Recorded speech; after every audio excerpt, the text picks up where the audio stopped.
in a world of demos from game developers all over the world.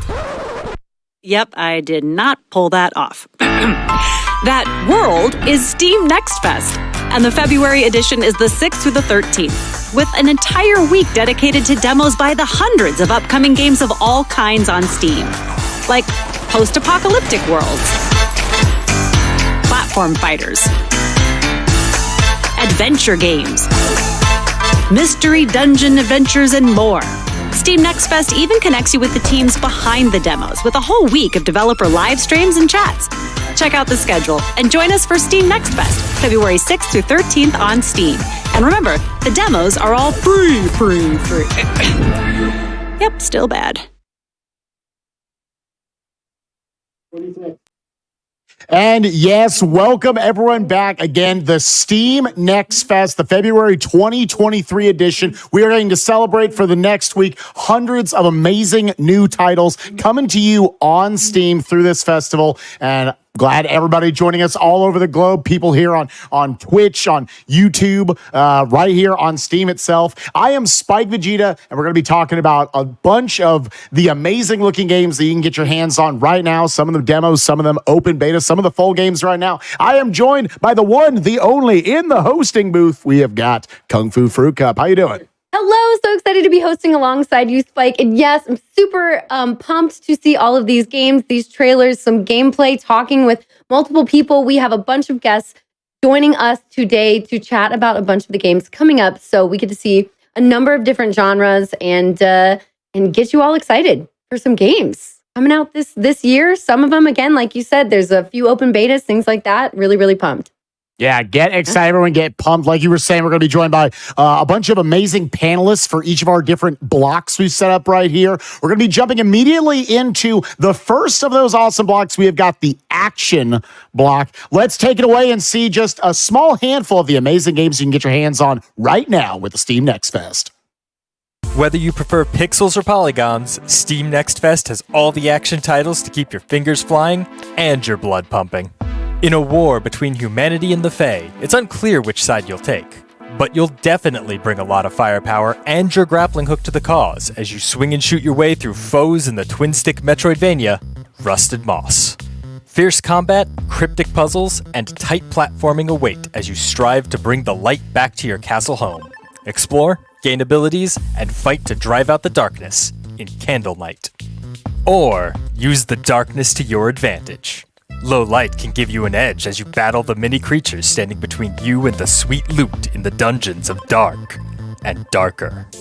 Next, get ready to revisit the golden days of the arcades as you compete against your friends across a variety of classically inspired minigames, all without having to find your quarters in Arcade Party.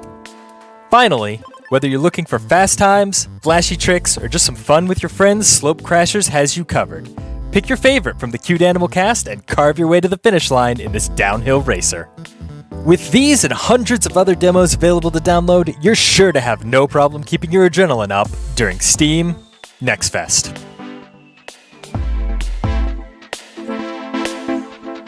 Okay, well, I, for one, am super excited to be a bird on a pan sliding down a slope. These trailers. That's the first thing that I noticed.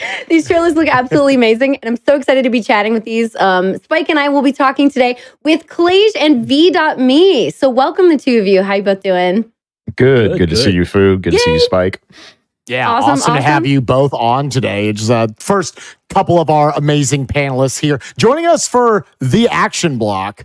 Clage, I'm going to start with you actually real quick for the action block. Just what, in your opinion, makes a great action game? And what do you look for in games like that?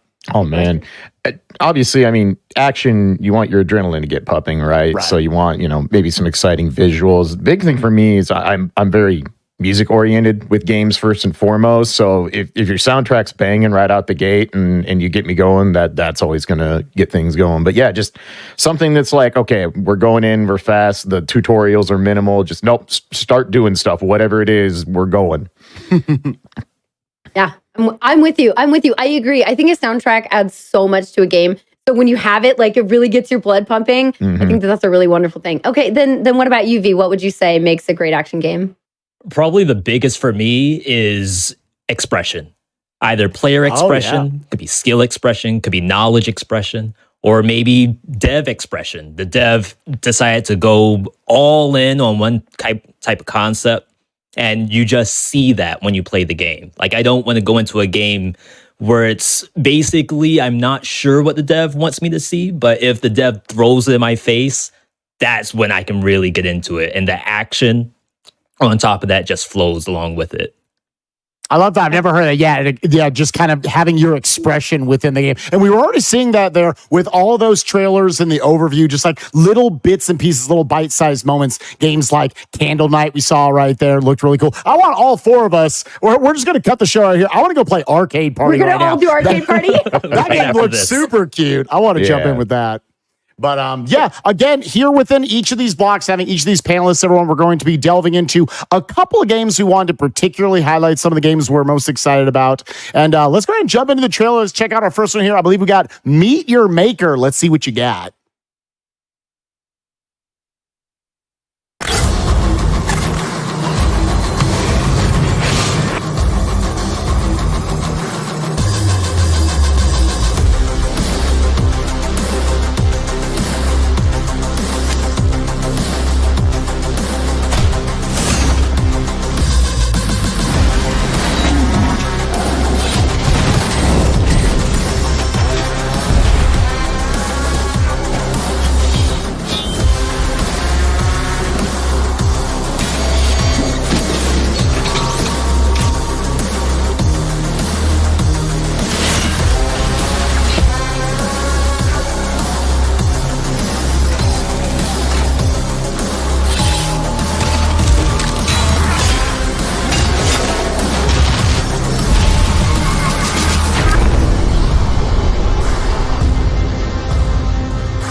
And that's right, everyone. You saw right there, it said open beta. And if you were checking your calendar, just like I did right there, February 6th through the 13th, all throughout the Steam Next Fest, you can get in and start playing that right now from the ground up. See, it almost a little bit of vibes of like a little bit like almost Minecraft mixed with Doom. A very, very intense trailer right there. Yeah, let's kick it over to VDOT. Like, what'd you see in that trailer, man? You know, I've been having a lot of fun playing what I guess you would call asynchronous multiplayer. So someone has to make this dungeon, right? Sure. And maybe that's your favorite part about the game. Maybe you don't even really care about the FPS part, but the idea that, you know what? It's Monday, it's bright and early. I want to make some death traps. So I'm going to go on and do that. And whatever is the most deathiest is the best part I can do. Yeah, that's fair. I think I'd definitely be like the builder type for this. I'd be much better at that than the shooter part. You know, that's just like my whole experience. So I think that's a great way to put it with like the asynchronous multiplayer style. Like it's nice to be able to kind of like have different jobs that different people can utilize in especially in an experience like this. Now, Clay, just like what are you noticing about this trailer? Yeah, very good point out, you know, the asynchronous multiplayer aspect of it. I got kind of a combination of like, what if Minecraft and Gears of War woke up and chose extra violence? But what a weird marriage of games, but it works here in the trailer. Right? Yeah. But like the thing that kind of flashed to my mind is I played a lot of MMOs over the years, and you know, Foo's talking about like the building aspect would be sweet, and you like I'm kind of getting the idea of like you could focus on, you know, creating the maze of death to have your opponents go through and be like the opposite of healer in a raid party, but you know, kind of the same thing. Like I'm not actually the one on the front lines doing the deeps, but I'm going to make sure my place stays nice and clean other than, you know, the blood of my enemies. But it seems to be the point. Yeah, absolutely. I'm thinking like as you go through this game, like just arranging everything together, like how do you think maybe the two of you would work together if you were to like play this today? Because the open beta, again, is open now as of today until the 13th. You do it right now. You get to keep watching us. Like we're going to tell you about all the games, but you can go right afterwards and check it out. Pulled up on the side, yeah. Yeah, right. Yeah, like, I mean, as you guys know, I've done speedrunning and fighting games for a long time, so I'm going to immediately be like, what's broken? What can I do that's just absolutely fiendish and wrong that's going to have people come and go, oh, what, how, what? You know, that's where I'm going to almost immediately, so...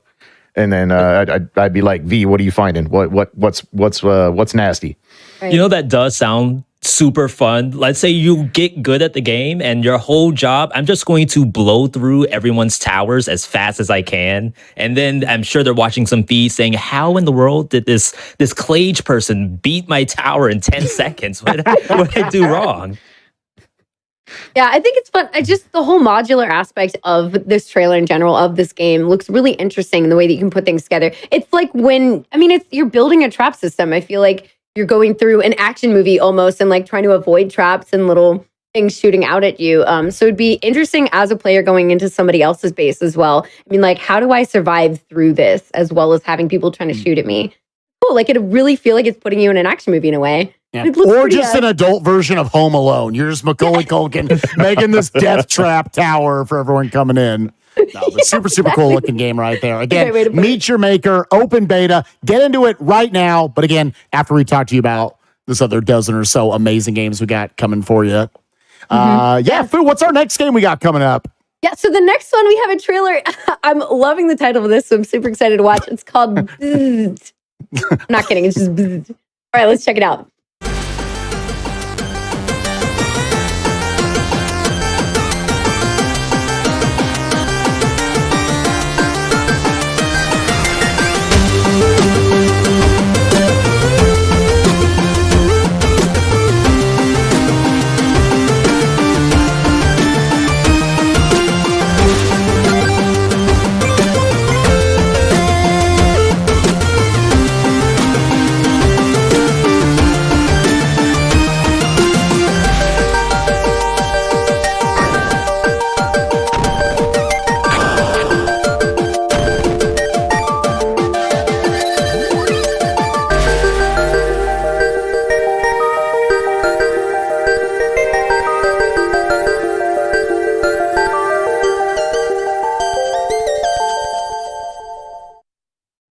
All right. As somebody who loves a colorful and cute game, this is super up my alley. Plus, it's a platformer, and I'm seeing a timer in the corner, so speedrunner heaven. So those are my initial reactions. But let's start with you, Clage. What are you thinking? Seeing this trailer, what's your first thought? My initial thought is like, oh, what if Meat Boy was made of metal? Like, not quite as brutal right off the bat, but I'm seeing like, it's like, oh, this is really cute and flavorful, and then like 30 seconds in, it's like squish. I'm like, oh, poor little robot. But no, I saw air dashes. Like, you talk to a Guilty Gear player, you say the word air dash, just like, yes, you have my attention. I'm listening now. Got the good chip tunes going on in the background. So it looks like Fu said, really cute, really good vibes going on, but probably one of those games like, oh, this is adorable. And then 2 stages in, you're like, God, I'm bad at platformers. Yeah, right. You love the juxtaposition in any game like this. Like, yes, make it as cute as you possibly can. And then all of a sudden it's just death getting squished by everything here. There was an audible laugh you could hear from both V and Clage in the call. Maybe first time getting to see this trailer saying, oh my God. The game looks very difficult, but very cute at the same time. Love the juxtaposition. Yeah, absolutely. Plus, like you were saying, like the music stands out right away. I think the trailer is probably showing off some of the music that they have to offer, which is very enticing. V, what are you noticing about the game? What are you liking? So the laugh that came from me was when your character gets blown up on one of the spike traps. Because you play a lot of platform games where you can, fight the enemies, jump on their heads, blast them, etc., etc. This is a game where you don't fight back. You only platform or blow up. So I feel like I haven't done that in a while. And honestly, I've been looking for something to scratch that itch of I need to actually, express myself, skill expression in the game, or else I blow up. Yeah, for sure. Like I was actually getting ready to be like, hey, what's your experience with platformers? Like, what kind of, things draw you into that? Like, how often do you play this sort of game? So I play a lot of them offline. So I do live stream, but I don't know if I can always keep my composure on my 100th death in the Celeste hotel level. So I love them. I love them. I really do. I feel like it's something that you could just pop open at any point, at any time of day, close it if it's not going well, load it up the next day, and all of a sudden you're halfway through. It's great. Yeah, absolutely. Yeah, just loved the look of this game. Obviously, like, I have background in Mega Man games and whatnot, and just like hard platforms in general. You brought up Clage, Super Meat Boy. They killed it on the soundtrack here, at least the stuff we're hearing in the trailer. Beautiful music, and just love the movement options. You brought it up, Clage. The air dashing right there, the double jumping. You can imagine how demanding a lot of this platforming and combat can be once you're getting, especially into the deeper parts of the game. Very, very cool looking stuff from Bzzd right here. And again, don't forget about the fact that there is timers in the corner constantly. Yes. Like, oh no, it's over. That's a day gone right there. Right? Many of us here are like in the speedrunning community. We love seeing it, and we absolutely love when developers intentionally put timers and things in games in anticipation for people to like try ILs or speedrun through the game. Like, they are supporting us, and so we want to support them. I think it's really cool to see that option is there, which makes sense for this style of platformer. I think it's like a perfect blend. Yeah, all of a sudden, like I said, a day is gone just trying to shave off those little tense hundreds of seconds everywhere. Again, with all those movement options for you, trying to pick up all the nuts and bolts laying around everywhere as well for full collectathon. Should be a very fun experience there with Bzzd. Well, going on, sorry, I feel like you can't just say Bzzd. You got to hit the whole thing right there when you're promoting it. We'll talk about the next game we got right here. This is going to be the first in each of our blocks. We're going to have one game that we're going to delve into a little more gameplay-wise. I get to do a little gameplay trailer. As one of our panelists, Clage, you got to take on Dust and Neon. We'll get to talk to you a little bit more about your experience coming out of it, but let's check out that gameplay you have. You got some intimate time with Dust and Neon. Let's check it out.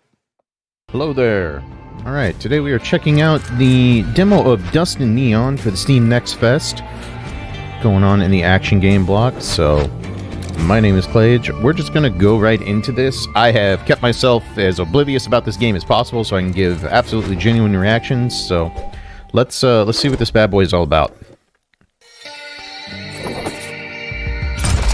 Clear the area. All right. So reflex and strategy equally important. You take cover as often as you take aim. Survive futuristic wasteland. All right, cool. Let's see what we got. So twin stick controls looks like. Good looking style, very cell shaded. Reminds me of Borderlands a little bit. Stand behind the box, take cover. Alright, easy enough. Cool. Left trigger. Okay, yep. Twin stick style. Alright. Break some bottles? We can break some bottles. Manual reload. Alright, that's cool. That's a fun mechanic. I am notably terrible at twin stick shooters, so this will be good entertainment for anyone who wants to see someone be real bad at demos. Okay, cool.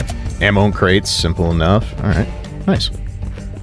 Yeah, very, very Borderlands-esque looking graphics, which I'm a big fan of cel-shaded graphics when they're done well. So, all right, one final thing. What's up? Try rolling. All right. Roll out fire under traps. All right. Oh, roll has a cooldown. Okay, I like that. That's always nice to see. As someone who has both played and streamed many a Souls and Souls-like game. Please don't shoot the flesh. I need that. It's what protects my bones. Alright, well.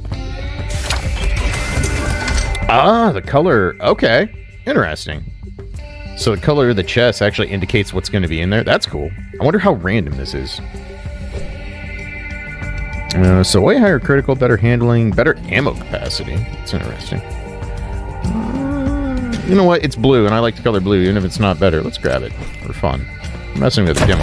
Oh, hi! Cool. He was not down with me just sitting there and casually checking out new weapons. I actually like that. Like, the game was paused, but apparently he could still move, unless I was just not paying attention and he walked over there, which is entirely possible. I am known to not be the most aware streamer of all time. Alright, cool. So, sensor game more than you said. So, ammo's full. Okay, cool. Alright. This is interesting so far. Having a good time. This is looking boss-like. Alright. Prototype 41. Ooh. Alright. Plethora of orbs sitting around here.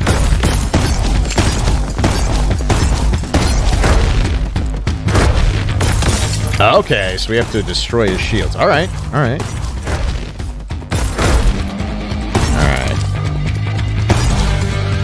boy. Yeep, yeep. All right. Still in it, I guess. Oh my god, it got so fast. There's gonna be a lot in there. Oh yeah. Oh yeah. He mad.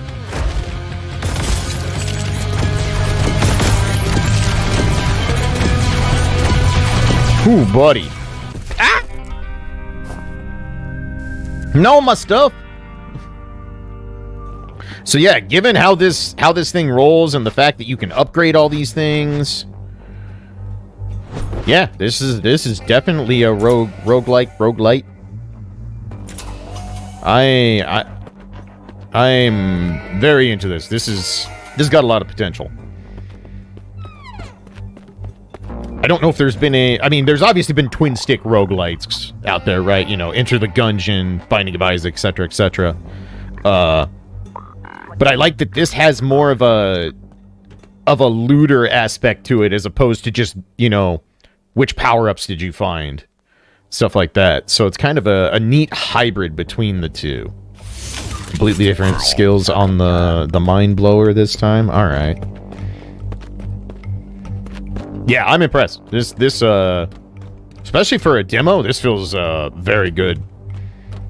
Very fun, very addictive gameplay. Yeah, this is something I could easily see picking up and losing many hours of time to. So yeah, hopefully that showed off what Dustin Neon has to offer. They're coming up for the Steam Next Fest, but yeah, give this a look. I think this has some real potential. If you need that roguelite fix, or you like twin stick shooters, looters, any combination thereof, I think this might be right up your alley. Like I said, feels real good to play.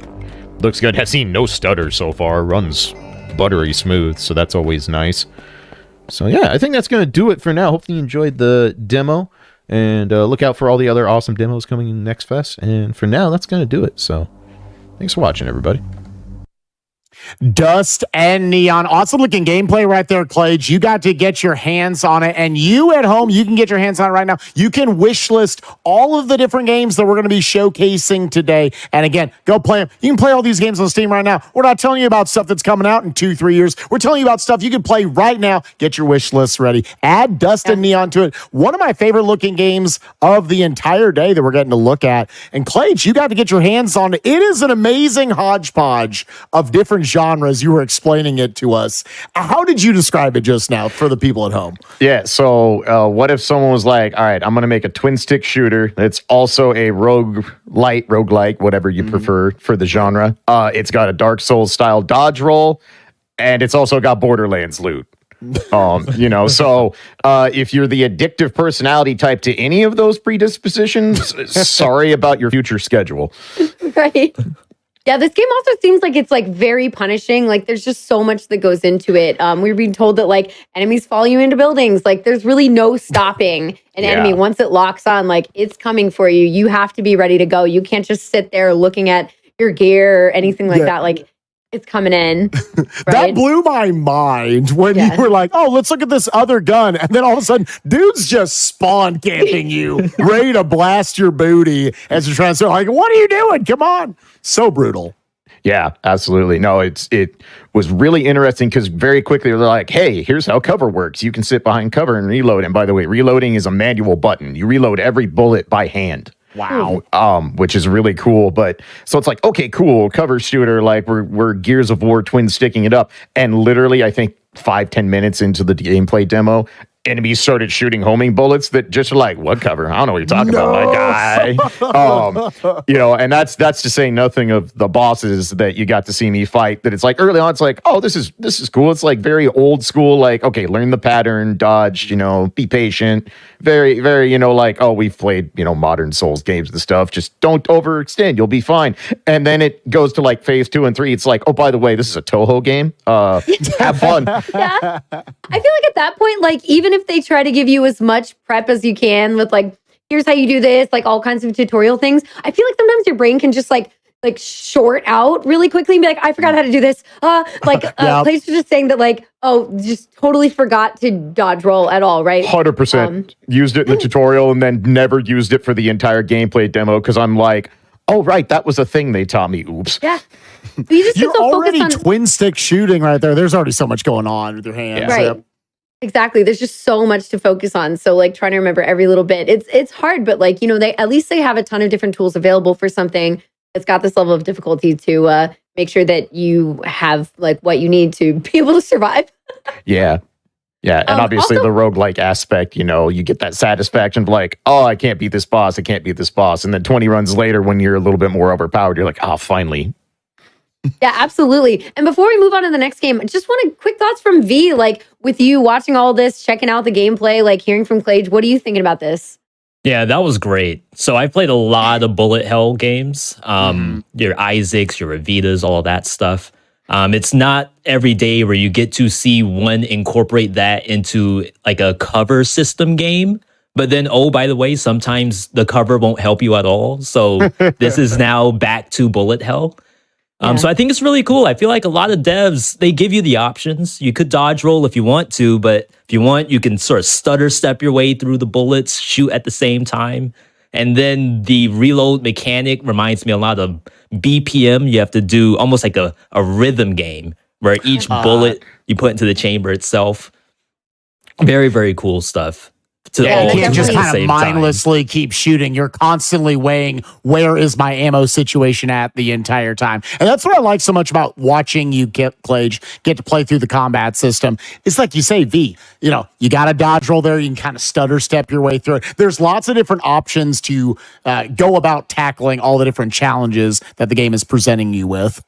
Yeah, absolutely. And don't forget about the fact that the art style is awesome. Not only does it kind of have that Borderlands-y feel, but also, like, it's a Western with robots in it, which I love the contrast. I absolutely love that. I love that. I mean, and I think it's kind of the perfect environment to have it be like this Western feel, just to like mix all these things together. It's like there's so many different things coming together for this game that it just looks absolutely fascinating. But we do have one more to check out during this action block here. The next game coming up is called A Sister's Journey, and I'm very excited for this one, and you'll see why. Let's check it out.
All right, I'm sorry. I'm going to wish list this game right now. I absolutely love the look of this. Obviously, you know, it's as someone who's a massive fan, it's just good speedrun games in general. Obviously, a lot of Celeste vibes right here. But I didn't know I needed a gun with this as well. And there was something I immediately noticed the first time watching that trailer in the times we watched it, is the little like shooting down, and that actually gave you a little bit of momentum going forward. I absolutely love the movement options we're seeing here in A Sister's Journey with all the flippy doos and everything, all the air dashing you can do, and just reacting to the environment and all the boss fights. I'm gagaing over this awesome looking game, but let's talk to our panelists a little bit. V, what did you see? Tell me what you got. So I was saying during our little time watching the trailer that it has everything I want, but one thing I didn't know I wanted, which was the gun. It's not just a gun, right? It's a gun that when you shoot a little yellow ball, you'll teleport to the ball and you get your jump reset and you can go again. It's a gun that you can shoot a block to destroy and see the key behind it. And then you pull the key and you go to the next area. It's a jump that gives you momentum. So you get a little like extra height to go to where you need. It has monsters too. So it's not just a platforming tool. There are things that you will have to kill at some point. Cute things, but things that do have to die in order to beat the game. So honestly, I'm pumped. I can't wait to try this. Yeah, plus if you look at these like gorgeous environments, like there's so much variation and like diversity in all of these different locations that you seem to be visiting. And it's beautiful pixel art. So very excited for that. Now, Clage, now with you, like, what are you thinking? Like, how do you feel about these kind of platformers? And what are you noticing about this game? So, we already made the comparisons to Celeste, which I think are inescapable. The style, the general movement, V-wrench, and the ability to reset jump options and stuff, which, again, someone who plays a lot of air dash fighting games, that you already just tapped directly into my veins right there. But Celeste was actually one of the first games that I played that I'd never sat down and played blind after the pandemic, and I ended up like basically playing the entire thing. Chapter 9 had already been out well at that point, so I did the entire thing, 100% everything. Not the golden strawberries. Don't look at me that way. So hard. but everything else, and did it completely blind, and it was one of the most like honestly incredible experiences I'd had playing a platformer since I was a kid. And if you can't tell, I'm old man gaming, just a little bit. But to have a game that was a pure platformer impact me like that, like I see this and I'm like, wish list now, like win play, please. Yeah, everyone, I feel like this is something you need to go play the demo for, like right now. Just go. I mean, you can see how appealing it is. Just we didn't need to say anything after this trailer. Nope. Of course, we wanted to, but we definitely didn't need to. It's one of those, like, obviously you want to go and play it, but V, you brought up stuff that I didn't even notice there. Like, the shooting, and then you're able to dash to your bullet through, like, walls and whatnot. It's one of those, you can watch this trailer over and over and over again and notice something else, but like, oh my gosh, you can do that. Oh my gosh, I didn't even see there were bosses. There's a legitimate boss with a health bar. Yeah. In a platform shooter kind of thing. Yeah. Mm-hmm. Which, like, generally, like, I'm actually less high generally on boss fights inside of platformers. Sometimes, like, oh, just give me a good chase sequence or something. But with these mechanics, with the gun and everything, how you can dash around, how you can dodge attacks within that, I actually think this is the kind of game that would lend itself super well to very dynamic, interesting boss fights to survive throughout all of it. So, yeah. Agreed. Game looks absolutely incredible. Definitely get it on your wish list, everyone. A Sister's Journey. Yes, A Sister's Journey. Plus all of the other action games we saw in this block. They look awesome. They're going to be super fun to play. So let us know what you think. Let us know how you found the demos if you decide to play them. And also want to do a huge shout out and thank you to our two guests for this block, V.me and Clage. Let's start with you, Clage. Tell us what you're doing and where we can find you. So I do stream full-time for a living. You find me over on Twitch, twitch.tv.clage. And then I also do, in fact, work with both of you with GDQ stuff. So definitely been a part of that. Yeah, no, right? Who could have known? But yeah, streaming my full-time job and then, helping out with event planning and stuff like that. But yeah, feel free to drop by. I play, I do speedrun. Sometimes it's been a little bit. I'll get back to Castlevania soon, I promise. But a little bit everything. If you want to learn about Guilty Gear and fighting games, feel free to stop by. I'm always happy to teach people and get people involved in more air dashing games. So awesome. And then V for you, where can we find you and what are you doing? V.me, Twitch and YouTube. Big emphasis on action roguelikes. By the way, Spiritfall, Astral Ascent, both on. Both extremely good games. Q1's going to be packed. Dead Cells DLC coming up. Have a Nice Death. Trick or Treat. There's like tons of games to play in the action roguelike genre. And you'll typically see those, where I am. Awesome. Well, thank you both so much for joining us and chatting about some action games. Love to hear your feedback and your input on these games and help us get even more excited for them. Now, we are going to be moving over to another block. Spike, do you want to tell us a little bit about what we're about to see? Yeah, so obviously started off really strong there in the show. We got to see all those awesome action games, but now we're going to get a little more extraterrestrial. We're going to be checking out, maybe sometimes out of this world stuff as we go into our sci-fi, they actually call it, block of games. That was my first misstep of the day. That's all right. They're cutting my pay for that one. We got 2 more awesome panelists in here. Let's check out what all we have got in the sci-fi genre. Show me what you got. Nobody can be certain what the future holds, and while we might not have droids yet, Steam Next Fest has all the futuristic sci-fi games you are looking for. First, let's check out Phantom Brigade, a timeline-based take on the mecha strategy RPG where you'll lead a ragtag group of rebels through constantly shifting battlefields with fully customizable robots and fully destructible terrain. There's a problem aboard the space station Ark. A virus has infected the station's AI and every robotic entity on board has fallen under its control. Luckily, there's a manual override. You. So take control of a cybernetic body and blast your way through a constantly changing world in Ark Runner. It's been a year or 2 or 200 since you left in search of a new life on the colonies, but you're back, and home isn't quite the sweet home you remember. Battle your way through a familiar and forgotten world as you piece together the secrets of the past and present in return. Warning! Warning! A massive battleship is quickly approaching. You've heard that before, but you're not prepared for what comes next. In Eigengrau, every boss, every enemy, every situation is a handcrafted, unique experience for the shmup genre that you'll need more than just your reflexes to overcome. Finally, take control of an immortal wanderer in Radio the Universe as you explore the hazy reality of a world eons beyond salvation. Don't just sit around waiting, the future is now! So make sure to check out these and hundreds of other demos all during Steam Next Fest.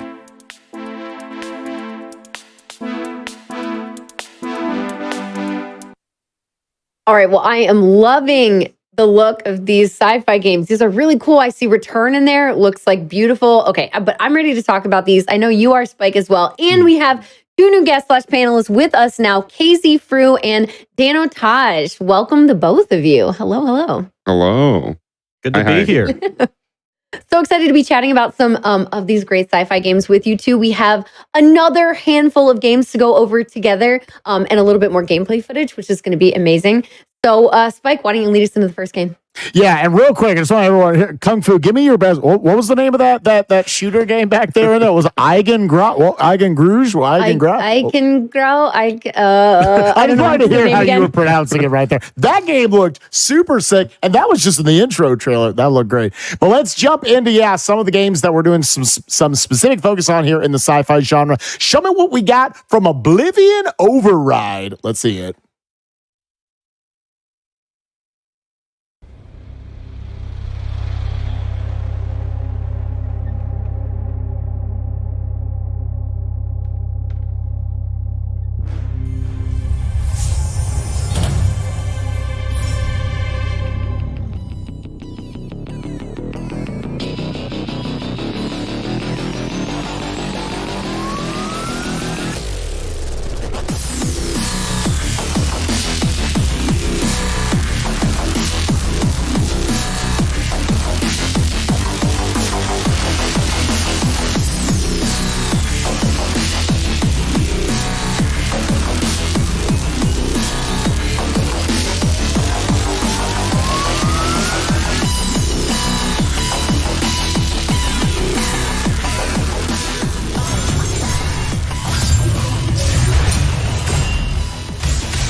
God, what a trailer. Next Fest, what are you doing? You just keep coming in with the big right hooks. Oblivion Override looked absolutely sick. I could gaga about this game for 5 minutes straight. Right. But And I'm going to kick it over to one of our panelists because y'all have already heard our voices enough. KZ Frew, I'm going to kick it to you. Give me just one aspect of this that putting your jaw on the floor.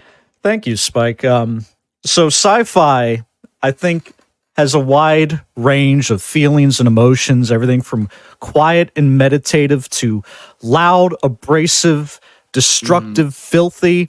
And I think we're squarely on this side of things. It looks brutal, high-octane action, and I'm just so excited to get my hands on this one. Danotaj, what about you? What's your favorite looking aspect of what's going on screen right now? I think brutal hits it right on the head because it is brutal. I love a good slasher. I love a good beat 'em up. And then it looks like you have your typical red shirts. You gotta plow through all the weak enemies. But then every now and then there's just this elite with, obviously giant metal fists that's gonna try to pound you into the dirt, and you just take them out. And then can we talk about what happened at the end of the trailer? And you just get obliterated. If there's a way to end a trailer for a game that you want to get people hyped about, I think that's one of the ways to do it. Absolutely. Just, you see like robot taking a swig and then just, ow, there goes a character. Absolutely. There's a lot of different like platforming that's going to be going on. It looks like the bosses are going to have mechanics.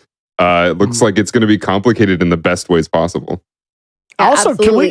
can we also just recognize there's a bunch of different weapons. Like there was, you could have like big, powerful fists that you can work with. You got a blade you can go in with. But there was also, I don't know if I saw it. Was there a lollipop in there? Because Yes, I did see that I'm too. playing this right now. It's on my wish list. I'm maining the lollipop. The range on that looked filthy. I hope that the lollipop is in the demo because that's something that I would want to use right now, right away. Plus, there's some really cool platforming in there. I saw there's a ton of wall running. You just go straight up, and that looks super fun. I'm really excited to see how that's incorporated. Casey Free, what about you? What are you thinking with kind of the movement in that game? Movement looks very traversable. Maybe even part of the combat as well, not just dodging, but of course, maybe you got some moves that you can just launch on your opponent with all the various weapon types. And yeah, I'm excited to see, especially how that plays with the bosses. You have everything from big mech dude to guy that just warps behind you and domes you in the back of the head. What are you going to do? How do you deal with that? You're going to have to play to find out. Agreed. Well, I think it looks really awesome. Again, it's kind of one of those trailers that again speaks for itself. So we're gonna move on to the next one because we have plenty more to show you. Now, this is a little different of a take on an FPS, and I'm not going to tell you more than that. Aside from that, the name is Boundary, and let's check out this trailer.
All right, well, there you have it. So the Boundary trailer here. I mean, you've imagined space shooters, right? We've seen plenty of shooters in space, but I've never imagined it quite with floaty astronauts. Now, we're going to jump straight into it. Dan, what are your first impressions of this?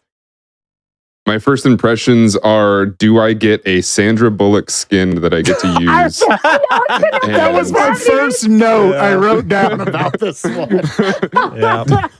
Yep. It looks like a game that is going to be one of those, I think, non-typical games where you're going to plug into the Matrix and at first you're not going to understand anything about what you're doing, and then all of a sudden it's going to click, and you're just going to see the code of the universe and be able to do all these different tips and tricks and wall jumps and spins where whoever you're fighting against is not going to have any idea where you're coming from, and it's going to feel so good.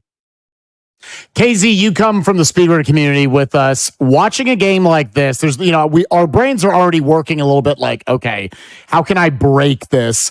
Right. What do you see here? Why do you want to get your hands on this right now and just see how it feels? I just want to know what's going on. Like, we're up in space and now we're shooting each other. Like, what happens? We couldn't settle this any differently. Like, we got things we got to repair. I saw the ship kind of break apart. The solar panels coming apart.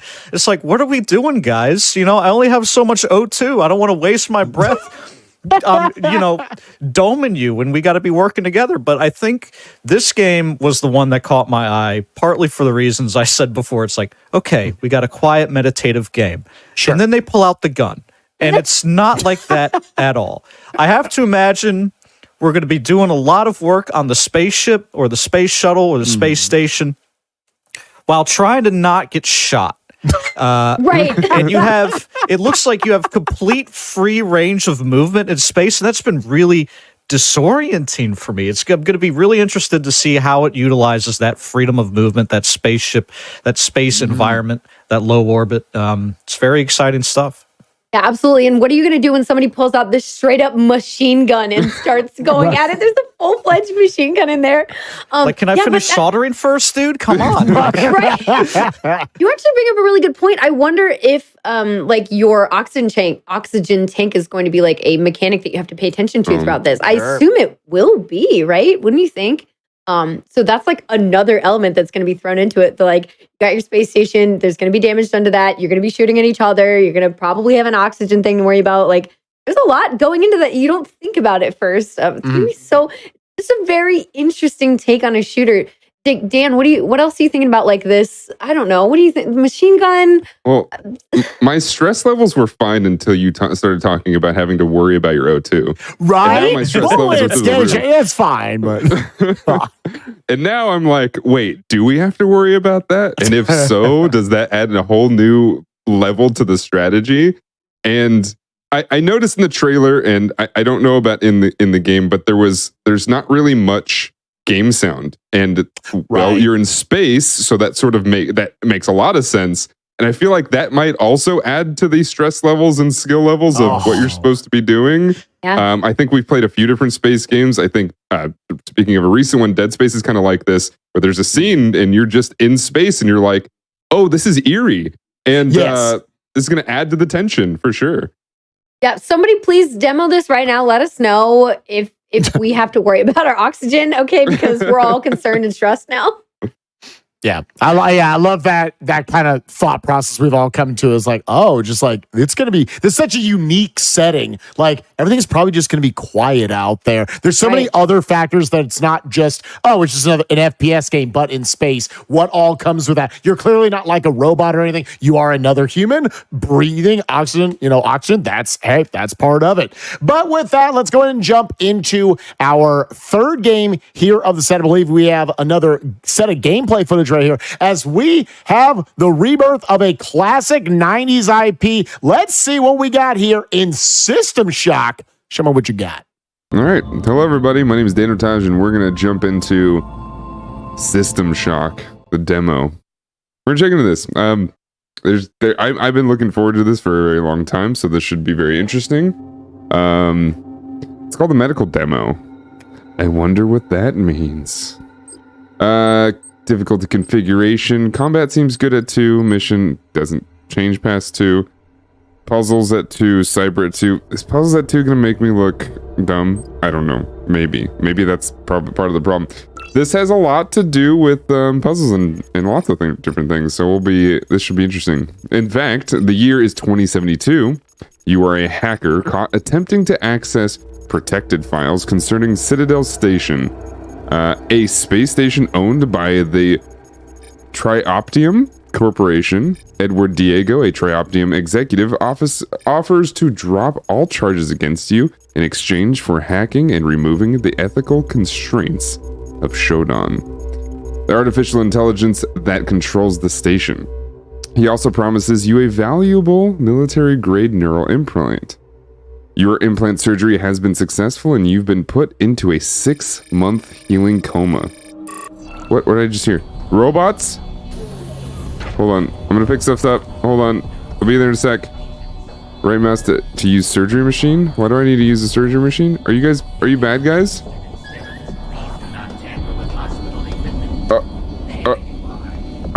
Do I fight you? Oh yeah, I do.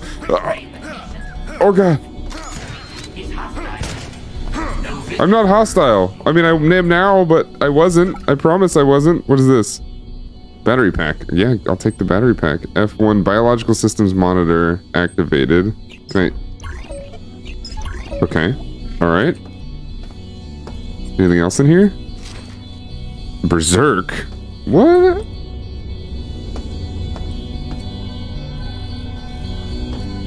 Right. Okay. Right mouse button to use surgery machine. Do I just not need it? Oh no, there it is. Am I just gonna do surgery?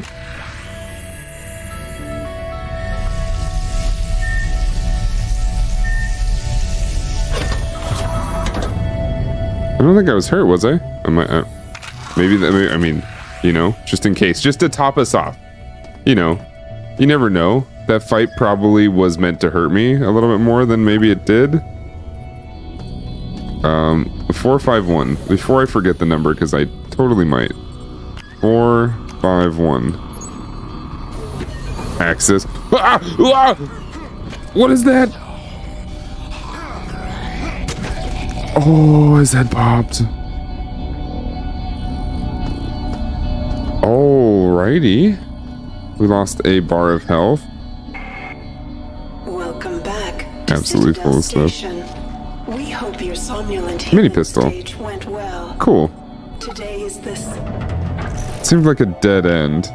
This is poison though. That brings me to here, which is kind of nothing. I guess it's not really anything important. And then if we go back up and hang a right, it's gonna bring us back. Oh, but did we go this way? Yes, we did. Brings us back here. There's another laser bridge, which we've been across. Okay. And then here's the respawn chamber. Yep. Okay. This is back, I think, where we started. All right. Yeah, there's one thing I've probably missed. That may or may not be obvious to some, maybe a little bit hidden. That's pretty much what this game is gonna be. It's gonna be a lot of searching for stuff, doing puzzles. It's quite fun. I think it's very good so far. I had been looking forward to this since they announced it, and I'm interested now. I'm even more interested to see where this all goes. I think this could be a really, really interesting game in total, and I think I like the demo already. I'm a little determined to find out where to go next. I don't know if I want to kill people right here, but I don't know if any of this is a good idea. Do I kill this thing?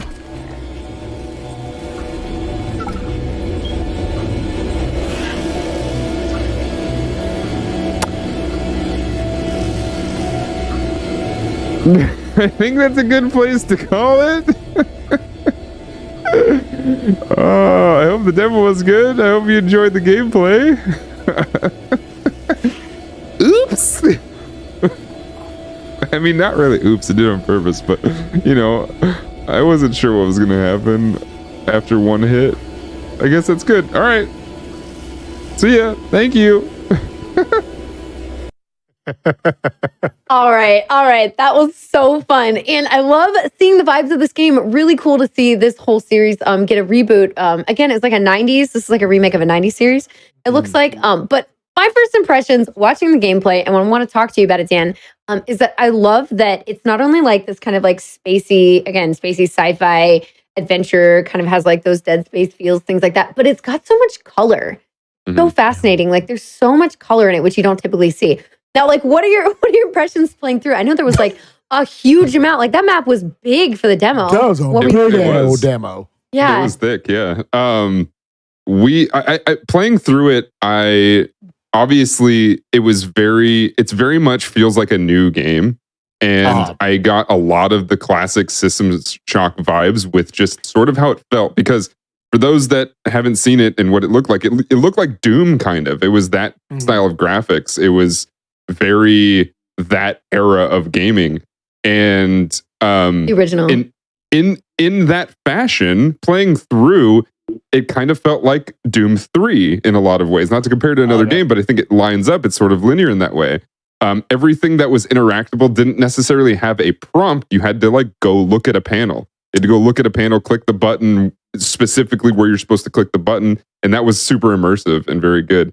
I don't think we got it in the clip, but I got walked up on by one of those scary naked dudes, and it scared the heck out of me, and I almost jumped out of my seat.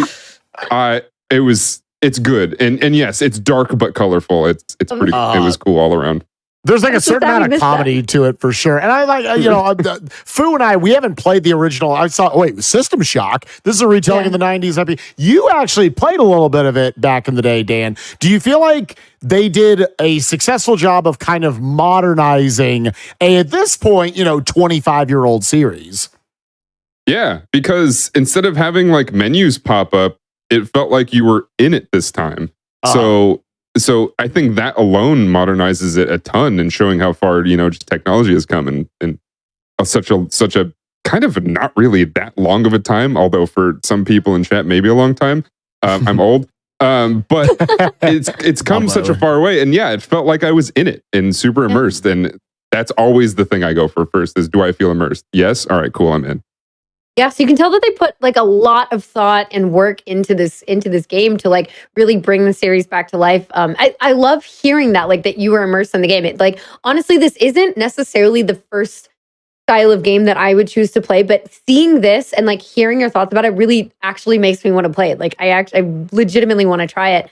What about you, Casey Fruits? Checking this out, like what are your thoughts? Like how would you go throughout this? I also checked out this demo because System Shock. It's a game that I did not really play, but we know System Shock well in its influence on future games like Prey or BioShock. These sorts of immersive sims is what they're called. And the first thing I did booting up System Shock was I was very impressed at when you started the demo and you get all these options like difficulty of puzzles, difficulty of like the AI, difficulty of the monsters. You could really tune your experience, and the puzzles are they seem to be randomly generated, or at least like from an array of possibilities. So like when you're doing one of those, you ever did a pipe puzzle in BioShock? Because this game has those. The game has those, and they're different every time. It was very interesting, very cool to see. And another thing about it, Dan, I loved that you did the same thing I did. Just pick up everything you see, just mugs, items, syringes. I don't know what I need on my journey throughout the space station. I don't know. Mm-hmm. That's what I thought you had a Resident Evil 4 inventory after a while. Just like all sorts, you're picking up mugs and everything. What's that do? I don't know. Throw it in the bag. Sure. Exactly. That's amazing. Well, this is not the last thing that we have to see, though. I would like to talk about this more. We got more stuff. And again, like you can see how big this demo is. Make sure to go play that yourself or put it on your wish list. Get excited for the full game release. I think that this is going to be a big game for a lot of us to be like excited about and really into, which is super exciting. But last up, we do have a game called Gripper. I was about to call it Trailer. There you go. There's my flub for the day. It's called Gripper. We're tied. Let's go. So we're gonna check out this Gripper trailer now. Let's see what it has to offer.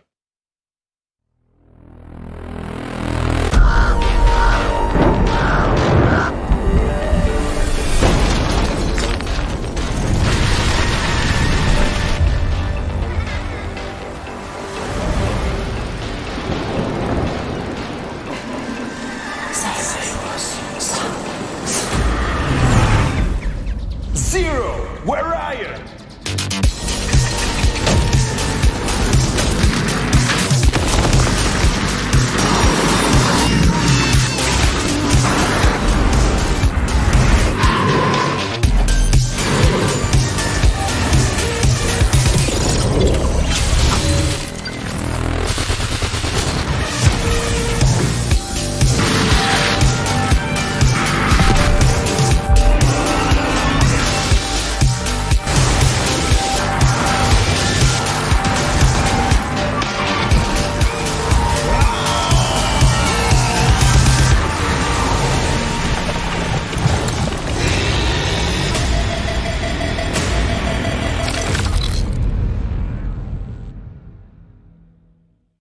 Okay, this looks super fun. And if they were ever to be like, hey, I want to take a Kirub and then make it into a really cool video game and have these like giant bosses in it, this is what I feel like it would be like.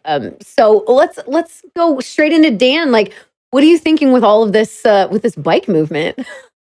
Well, the movement seems really cool. So I've speedrun one video game my entire life, and that was Enter the Gungeon. And it feels like if you took the Gungeoneer and threw it on a super fast bike and then said, hey, dodge everything in here, you throw it into here. And then it looks, goofy and silly, but also semi-serious, and there's some story going on. It feels like a good vibe all around, for sure.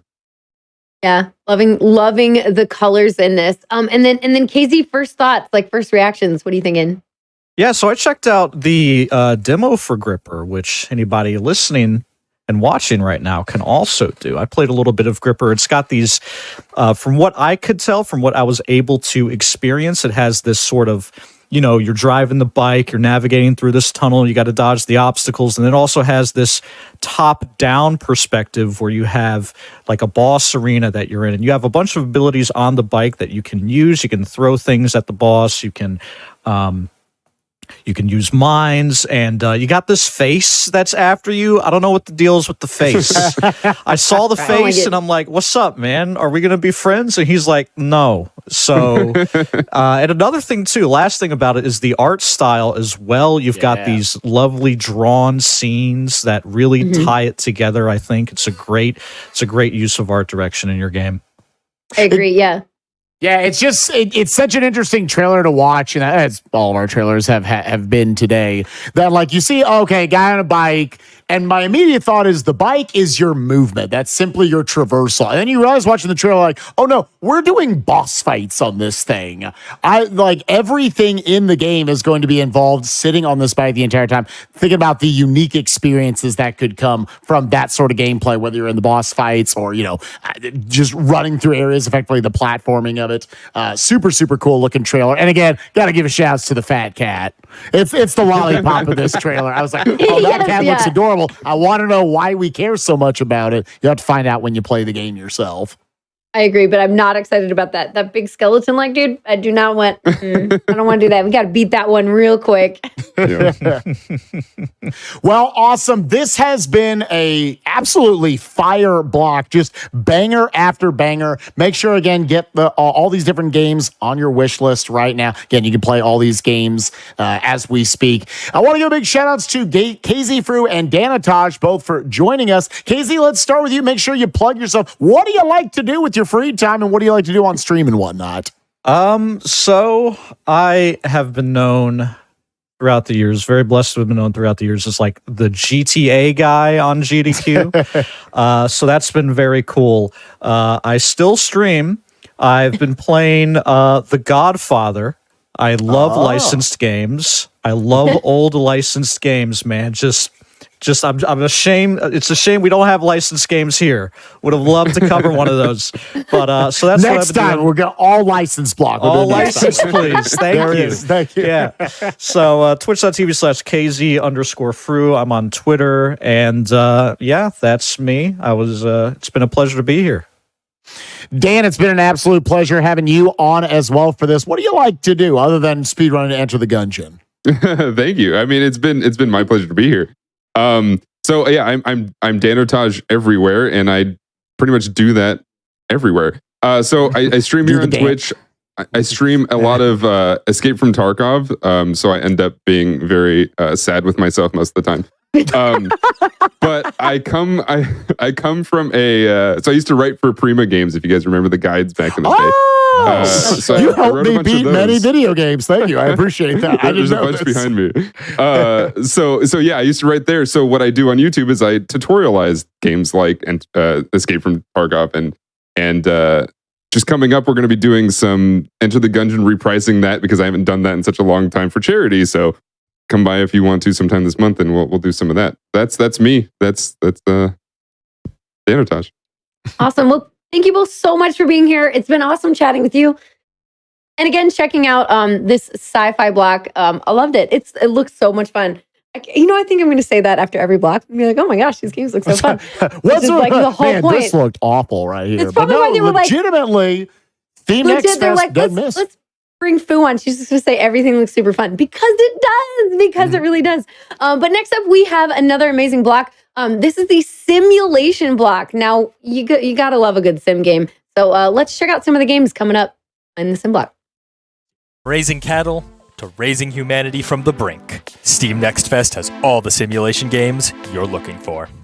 First, let's take to the skies of Explora as we explore a vast hand-drawn world, discover diverse cultures of creatures, master their economies, and chase down the lost legacy of Sir Reginald Sharkingston in Townseek.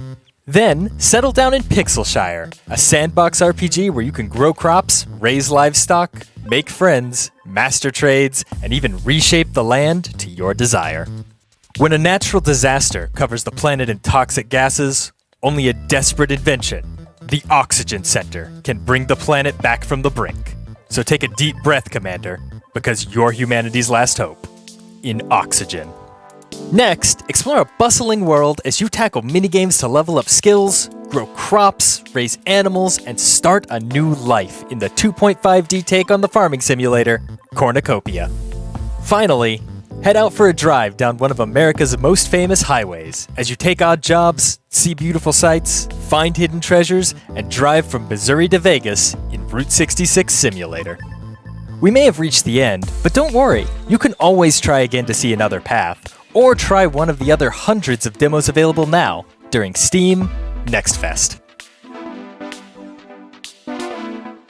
I have made two observations in the last 30 seconds. And the first one is Sent does amazing voiceover work for all of these awesome trailers that we get to see here, all the different overview trailers. So shout outs to Sent. Love him, my prize man himself. And number two, man, there is not a wider gap between how fun farming is in real life and how fun farm simulations are. There's a reason why this is one of a lot of people's favorite genres out there. There was a cute little bulldog. I just like all the little pets you can play with right there. But yes, we are here in the simulation block. We have 4 more amazing video games. We're going to do some breakdowns. But let's first of all introduce our 2 newest lovely panelists right here. First joined by Blackheart Wings. How you doing today? I'm doing great. How are you? I'm doing great. Thank you so much. You're one of the first panelists to be like, no, how are you doing? So I appreciate that. Casey was like, I don't care. And then we also have Fant joining us today. So we got Fant and Blackheart Wings. How's it going, Fant? Hi. Doing great. Thanks for having. I was going to do exactly what Blackheart Wings said, but she stole my line. So sorry. Well, you are also very sweet. I think you two are some of the perfect people to have on to talk about some of these simulation games. Now, first up, we have the trailer for the game Cook Serve Forever. Don't worry, I got it right this time. Took that one extra slow that time. I know. It's like, let's do this right this time. All right, I'm ready to get hungry. Let's check out this trailer. Live from Helianthus, it's Chef Rhubarb. Hello, darlings.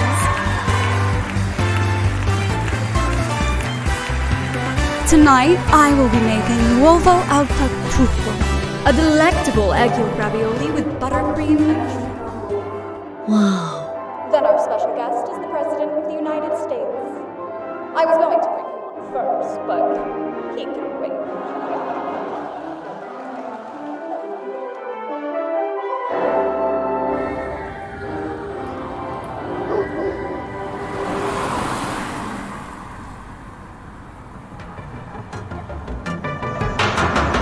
There's just something about cooking. It's the sights, the sounds, the smells. Plus, I just really like eating.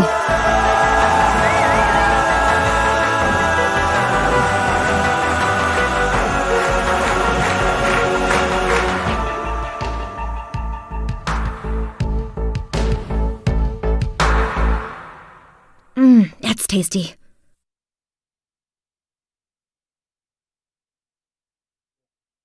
Okay, well, like I said, I am now hungry. I knew this was going to make me hungry. We may have checked this out before, and now I'm ready to go eat. So whenever we're done here, I'm gonna go get some food, but I'm so excited to talk about this. This game looks great. Like there's some enticement. Like I'm getting enticed by the plot as well as the food. Yep. So, Fant, let's start with you. Like, what are your thoughts on seeing this trailer? Yeah, so just everything from the start to finish, like it keeps on surprising me. Like it starts off, it's like, oh, this is some like fancy show or something, this big huge stage, and it's like this super like celebrity chef type thing going on with a live band. I'm like, what is this? And it cuts like, oh, it's a TV program. And then the biggest takeaway I have from this, you can see it right here on the trailer. Look at these slippers. Good. 10 out of 10. Good. Just Yes. fantastic right there. Everybody wants to pair the slippers and a nice cheeseburger right now, I'm assuming. Oh, yeah, Yep, absolutely. This is such an interesting trailer, especially watching it back the second time because you're looking out for different things. So I'm always like, at first, I'm looking for like the gameplay and whatnot. And obviously, there's a lot here with like, making the dishes and whatnot, but also wondering where the plot's necessarily going to go. Blackheart Wings, do you have any insight, any thought about where this plot might be going? Honestly, your guess is as good as mine. Like you can see that you go to like different locations throughout the game. Like there was a setting in a museum earlier on, and it looks like Boston is off limits for some reason, which I thought was really interesting. I can't wait to find out what the story is because it's really got me guessing. But I love the visuals. I love how delicious everything looks. It makes me really hungry every time I watch this trailer. Yeah, I agree. Plus, it like reminds me of some shows that maybe you've seen, like kind of that Archer, like the actual visual style of it. I really love the animation style, and I think that's going to serve really well in all the cutscenes that you see in this game. Now, like, what would you say in terms of like the art style and like the vibe of it? I'm going to go back to you, Blackheart Wings. Like how do you feel about like the narration or like the art in general? Like, and more specifically, not in general. And I really love the art style, and I love like how there's so much detail put into all of the outfits and the costumes. Like even I decided to play the demo as well, and the outfits that all of the customers come in are so intricate and interesting. They've got so much detail, and the music is amazing. I could listen to the music and the soundtrack all day long. It's great. Ooh, love to hear that. Always good to have a good soundtrack. We were talking about that in an earlier block, is like the soundtrack can do so much and add so much to a game. Now, so you played the demo, which is awesome. Like, what would you say are some of like the things that you had the most fun with? I really appreciate the fact that it has full controller support. I don't always play with keyboard and mouse just because my fingers are delicate. I can't really go for long periods of time with just keyboard and mouse. So the fact that there is full controller support is amazing. And I really love how the gameplay is straightforward and it's really easy to get a hang of. I've never played like any Cook Serve Delicious game before, so it was really new for me. But I had it down in maybe like 5 minutes tops. It was great. I really enjoyed playing it. Awesome. And then for you, like, would you say like if you were going to step into this game, what would be like something that you would look forward to the most or like be expecting or hoping for maybe? Okay, I want to know why there's like a military zone or something going right? on. Like military only. Right? What is the this? questions? Like, is this some like post-apocalyptic, post-war thing going on here? And like everything's decided by cooking battles? I don't know. So, there's so many questions that the trailer brings up, which is a sign of a good trailer there. So I need some answers. Right, exactly, without giving too much away. So it's really like leading you in and giving you a lot of questions that you want answered. So you want to do it. Again, put this on your wish list or go demo it right now, just like Blackheart Wings did. Yeah, absolutely delicious looking gameplay. And again, love those slivers right there. Cook, serve forever. Make sure to get it on your wish list. Check it out. Let's now go for something completely different, but still within the same genre. Let's take a look at Void Train.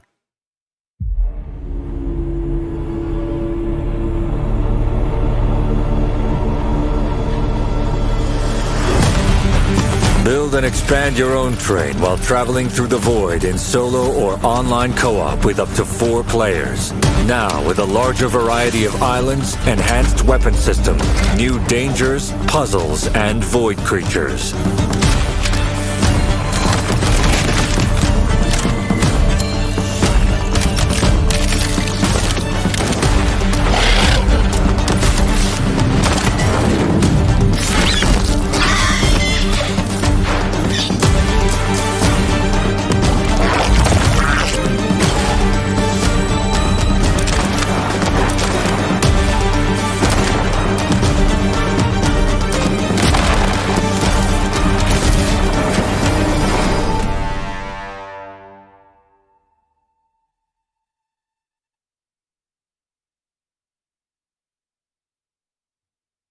Truly a lot to unpack there in that trailer. And for a game that's known like it's going to be out in the void, amazing looking locales all over the place. One of my favorite moments in any of these trailers was actually just watching the gun disassemble itself in front of you. You're switching out like one cartridge or whatever it was, and then it comes back together. A lot of personality in that, a lot of personality in all the different little creatures you run into. One that was a little fart bubble. I don't know, something. It blew up something or other.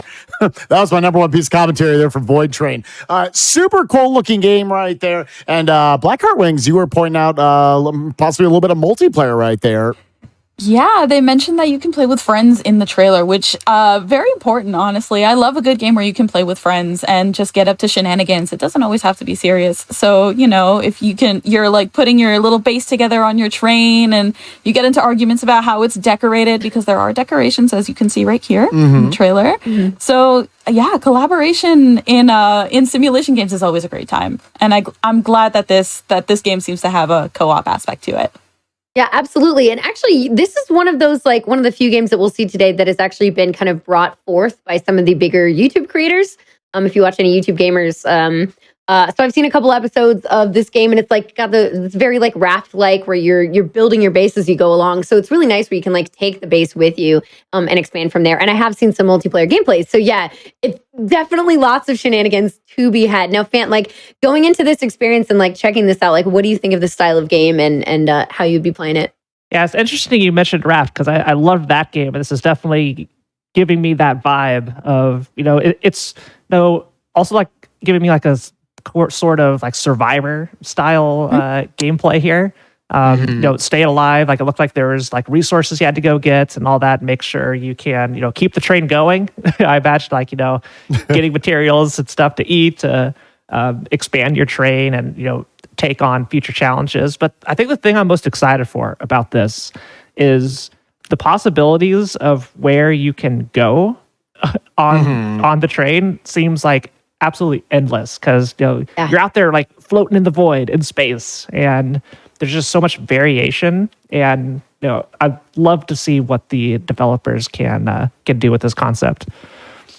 Yeah, I agree. I think that it's going to be something that's just, again, it has like tons of potential. There's so much exploration you can do.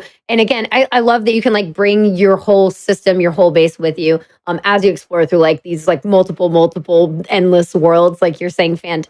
But speaking of other types of worlds, we should move on into our next game, because we get to see some gameplay footage once again. This is going to be super fun. And I can't lie, we've seen the trailer and the game looks so cute. So I can't wait to watch this gameplay of Dino Blitz. Let's check out this gameplay footage. All right, let's take a peek at Dino Blitz for the first time, a new simulation game you can try out during Next Fest. Let's go ahead and make a new file and get going. Oh. 65 million years ago, dinos lived in peace and harmony. 66 million years ago. I'm silly.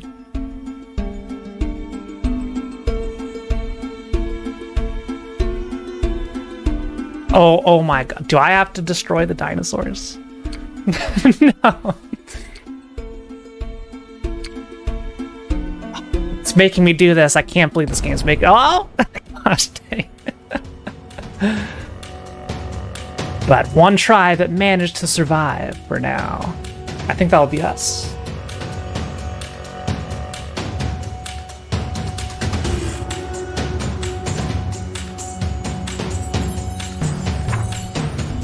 Oh, I gotta name characters. Oh no. What should I name it?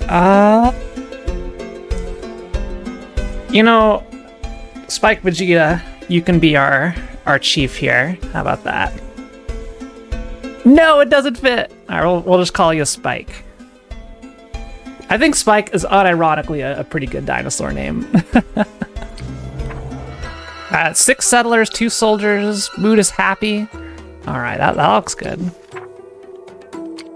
I don't know how to assign people to attack, but go get him, Guardian. Get him. Let's get you health. Yeah, there you go. Got him. Yo, land captured? We returned 7 settlers. We got good building variety, high civil points. I'm sure all this stuff is very important. Okay. So it looks like we conquered this square. Chef, now summonable with shrine. You found chefs, don't have tents. They patrol around kitchens. Okay, so we'll probably want a chef if we get a big population. Time to take a look at your settlers and soldiers' diet. What should your ingredients focus on? Odd decisions. I don't know what's good. How about we go with strength for now? Let's try strength. My designated builder right there. Uh-oh. Wall. Go. Build a wall.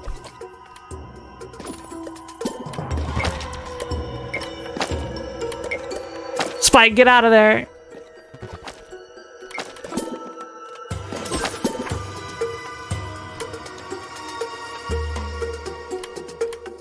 It's okay. They don't know we're here.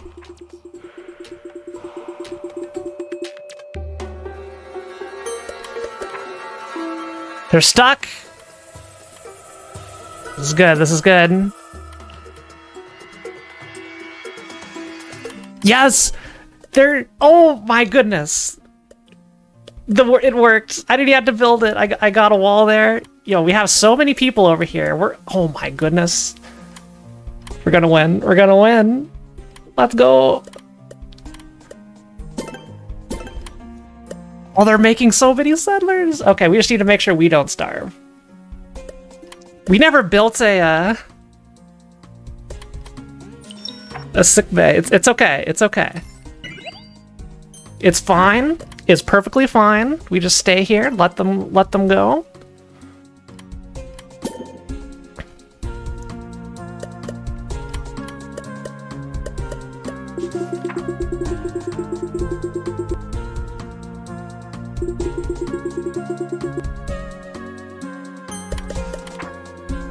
Okay, this may be my biggest success yet. It's fine. Just need to wait for them. We need to outlast them.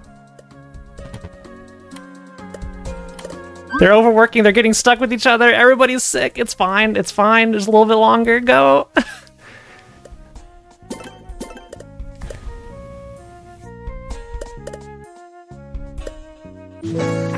Yes. Look how many settlers we got. And we have done it. We have beaten the demo. God, I can't wait to see what's on this next island.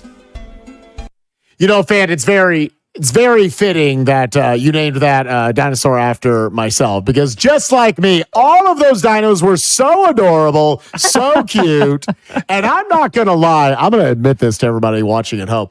I thought for about 96% of that trailer that they were all walking around holding little mugs of coffee and not axes or little, whatever they were. Yeah. So just want to admit that up front, because they're just all walking around just having a good day. Absolutely adorable looking game right there. Fan, give us some thoughts now kind of in the post-production of it. Yeah, it's really interesting. So I had no idea what to expect. I kind of just booted up the demo, went through it, gave it my best shots, and it does a couple things I really, really like about this style of game. So it's like a part idle game, part base builder, where you choose which structures to build for your dinosaurs to go build, and then you kind of have the ability to pause and stop and fast forward time, and they go do their thing, and you watch them do the thing. But a lot of these games I find get pretty hand-holdy, and this one really leaves a lot up to the player to discover, by trial and error and just experimenting with things, which I'm a very, very big fan of. So it doesn't outright tell you, you do this, you do A, B, C, and D in this order. It's like, no, you have these tools, go at it, good luck, and have fun. Cool. It's like giving you the freedom to explore and really just experiment yourself without being no, you need to do it this way. Exactly. That's awesome. Yeah, also we hear that Blackheart Wings, you also demoed this on the side to experiment with it. And first of all, I just got to say that I love the evening. It kind of goes into like more of it feels more like a Game Boy game. I was saying that while we were watching the gameplay. It feels like that at night because it goes into that almost grayscale bluey colors, which is adorable. But anyway, Blackheart Wings, you were demoing this as well. So what were your thoughts as you played it? I just want to come out the gate and say that the art style is so cute. Like I love the way like the pixels and just the use of color as well, because like it's a little weird. Like you can kind of tell that there's a day-night cycle just by the way that the color changes. So like it goes into night and it's like the blue sepia, and then you go back into the day and it's all green and beautiful and lovely. And I think that that's a really interesting and fun stylistic choice.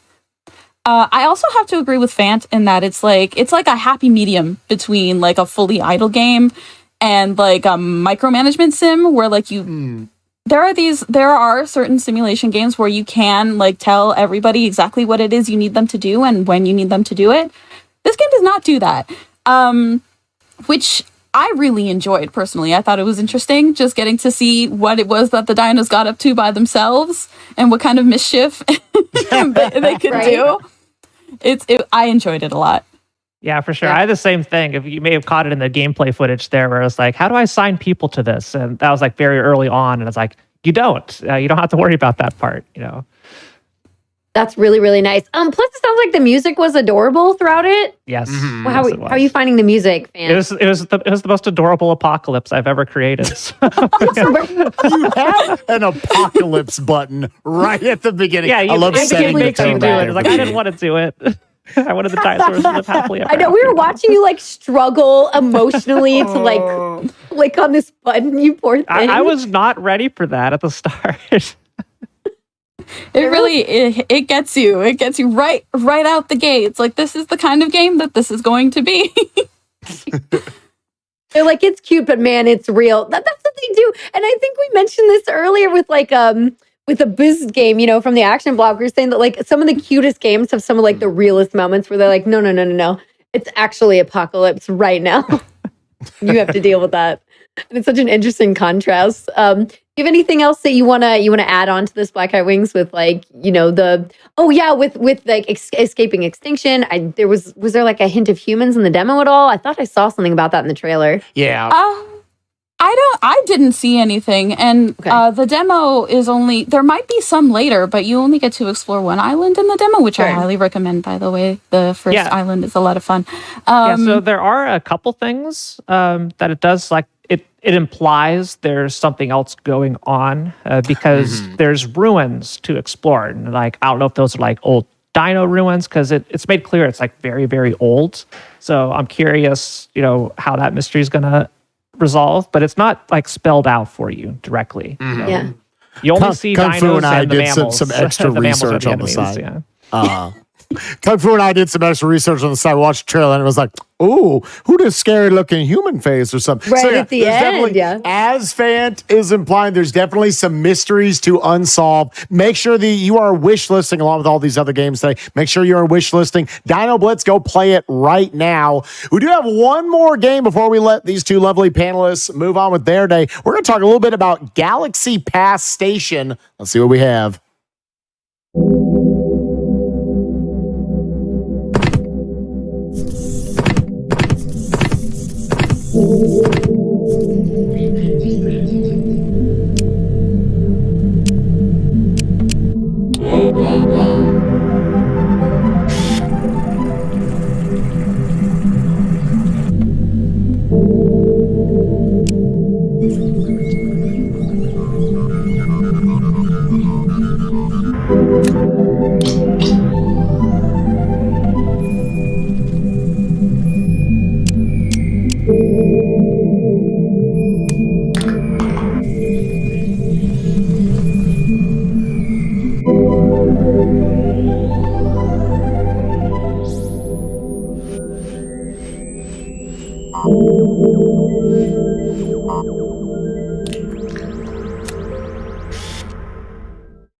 Galaxy Pass Station, again, you can wish list it right now. Coming out of it immediately, the biggest thing that jumped out to me, you got all the different, like, looking potential, like, skill trees and whatnot, and just all of the different characters on this massive space station, seemingly infinite looking, different creatures, different, like, settings you can have, customization to the different citizens within your space station right there.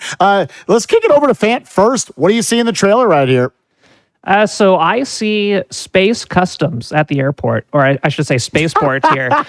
So yeah, this is quite interesting and kind of gives me a little bit of like a kind of like a Papers, Please vibe to it, where instead of, dealing with, stuff on Earth, it's just people all over the galaxy coming through, and you have all these skill trees making them happy, making the wait times not too long. It's tough to make out everything you can do, but it's like you're building this giant space station that can, be a transit hub to, Earth or external areas. It's actually really good to kind of hear you summarize it that way, because just seeing the trailer, I was like, okay, I'm trying to figure out what's going on. You see like these like living quarters, but then you see like you're building things, but then people are being kind of going through. It's obviously called Galaxy Pass Station. So you're like, do they stay there? Do they not? Like kind of what's going on. So it's nice to hear a little bit more of like the structure of it, because it really leaves like a lot of questions, like for you to be like, how does this work? Like, what do I do? What's going on? Throughout like the whole thing. Blackheart Wings, what were you feeling with like the art style and the things that you do in this game, in this demo? Something that I really, really love about this game is how customizable everything is. Like there was a character customizer in the trailer, which is your own character. The living quarters are yours. And that's also an aspect of the base that you can customize yourself, and you can like change everything. So it's like to your own tastes. But on top of like just your living quarters, you can customize the base and add things that will make processing all of these characters who are coming in to like visit the solar system, making that process a lot easier. And there are so many options, like aesthetically and mechanically, that will help you out as you're like working through this galactic customs office. Yeah, it's really cool to think about. Like, you could talk to, any, dozen of people who are going to play this game, and everybody's space station and their inhabitants are going to look completely different going from one player to another. It's really cool to see, like you're saying, all the different options that you can explore. Yeah, agreed. I think that there's just like a lot going on. I mean, there's just so much going on in there. So I like that it has a lot to do. I think that's good for like, my fellow ADHD brain. I'm like, oh my gosh, I can like go over here, do this and customize this and interact here with this and do all that. And like, it really reminds me of kind of like that early 2000s, like kind of a sim game-esque, like based on like the graphic style and the way that people move throughout the space station. Like it really has like an older vibe in a way, with so much customization that really keeps it fresh and new. I don't know if you have any kind of like follow-up thoughts on that, Fant, like with the vibe of it or anything around that. Yeah, customization is always just I get into the trap of spending forever on any sort of character creation screen. Design and yeah. So I know there's many of you out there who have this same issue. So I can picture myself like spending a week on character creation until I'm happy with literally something. Hundreds of hours just for one of the characters right there. And Exactly. you got an entire space station to explore. I agree.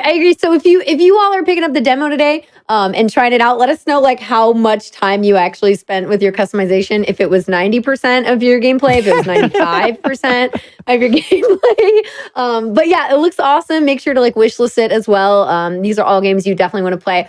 Dude, this block was super cool. Again, simulation blocks. Sim games are always really fun and give you plenty of things to do. And again, are great like idle things. You can like pick it up, put it down.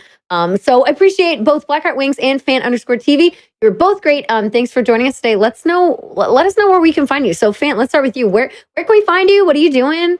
Tell us all about it. Yeah, of course. So I stream most days of the week on twitch.tv/Fant_TV. And I'm doing something fun this year where it's like a year-long challenge where every single month I'm like learning a new speedrun of a different game. So we just finished up January and moving into February. And so just 11 more games I need to go figure out and learn how to go fast. So that's nice. the kind of thing you like. Best of luck with that. I'd love to. I'd love to see you. What's the February game? Out of curiosity. Super Metroid. Ooh, a classic. Amazing and impossible speed game. It's so hard. Best of luck. Agreed. And then Blackheart Wings, let us know what you're doing, where we can find you, like what you're playing. Yeah, so you can find me on twitch.tv/BlackheartWings. You can find me on YouTube at BlackheartWings and on Twitter also at BlackheartWings. I speedrun simulation games. Right now I'm working on Stardew Valley. It's my main speedrun. I'm also thinking about picking up and learning Spiritfarer as a speedrun. I've also been playing that casually, which is really great, and I enjoy it a lot. Kung Fu's hard. You can see. It's a gorgeous game. But I also play variety, so you can catch me. I don't have a set schedule. It's usually just Sundays where I speedrun, and then during the week, it's whatever picks up my fancy. So yeah, you can check me out there. That's awesome. Well, thank you both so much for being here and chatting with us about some sim games. It's been an absolute pleasure, and hope you have a wonderful rest of your day, because you're so sweet to ask us how our days were going. Thank you. Yes, thank you. But we still have one more block to go. Spike, get us in there. Tell us about it. Yeah, again, we've had some amazing blocks here with action, sci-fi, simulation, and now sticking with that, we're going down to strategy and tactics. Get to work your brain a little bit. We've got some amazing games here, including some ones, a little bit of throwback to some classic video games y'all might be familiar with. So let's go ahead and jump in. Yeah, show me the trailer here for the strategy and tactics. Let's see it. When it comes to the art of war, you need to know your enemy, know yourself, and know that Steam Next Fest has all of the strategy titles you'll need. Raise your shields and sails as you fortify your settlements, raid villages, manage your economy, and lead your armies into battle to reclaim your beloved in Sons of Valhalla. Then, write your own page in history as you mix and match classes and battle through the procedurally generated worlds of the magical Athenium in the real-time co-op roguelike Inkbound. If you want to save the world, you'll need to do more than cosplay at being a hero, as you design your own magical girl costumes and imbue them with power with the help of your talking bag sidekick in Maho Senshi Cosplay Club. Zombies, militias, and a bloodthirsty biker gang? Well, there goes the neighborhood. So gather your allies, arm yourselves, and take it back in urban strife as you turn your community center into the last bastion of hope. Finally, go from small-scale skirmishes to outright war as you build and customize every facet of your army in the real-time warfare tactics game, Broken Arrow. Sun Tzu once said all warfare is based on deception, but there are no lies here. You can download these demos and hundreds more, all during Steam Next Fest.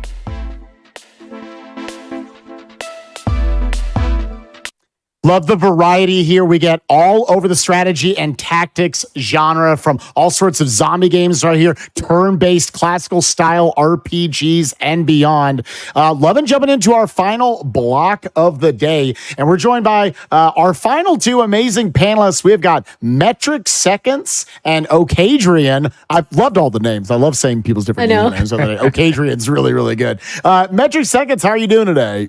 I'm fantastic. I hope you're having a great day. Thank you so much. Yeah, we learned from the last one. Always ask the host how they're doing as well. Yeah, appreciate that. And Okadrian, I love your name. Thank you for joining us today. How you doing? I'm doing quite well. How are the both of you doing? Oh, we're good. We're so good now. We're so good. We're all so nice. Feels good. No, we're gonna get sick of it. We had more panelists on. Be like, we get it. We're doing good. Gosh. Yeah. What do you expect? The perfect amount of how's it going? How you doing? Okay. But you know, we need to get into some of these games now, because this block is going to be awesome. Again, we've checked out stuff a little bit before, but we want to make sure that all of you watching as well get to see these amazing trailers. First up, we have Infection Free Zone, which I can say is going to be a little stressful for someone like me. Yes. But you all need to check it out first. Let's see this trailer.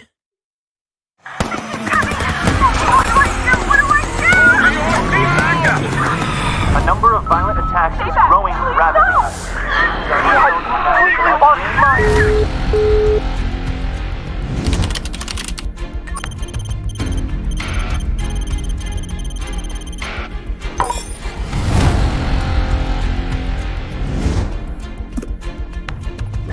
Ready for action.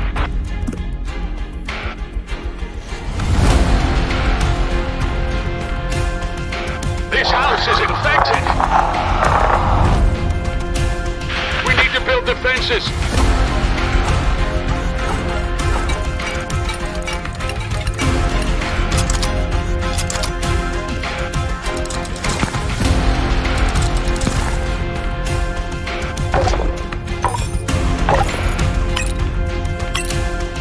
Construction complete.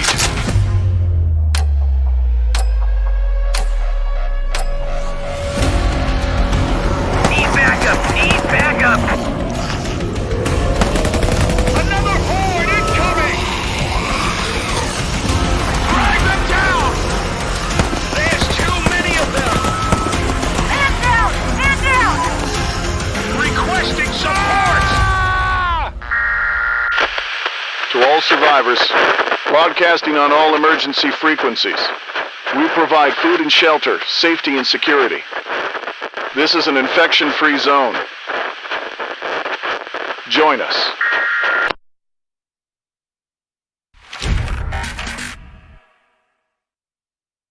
Okay, as you can see, this is going to be a stressful game. There's a lot to manage, a lot going on.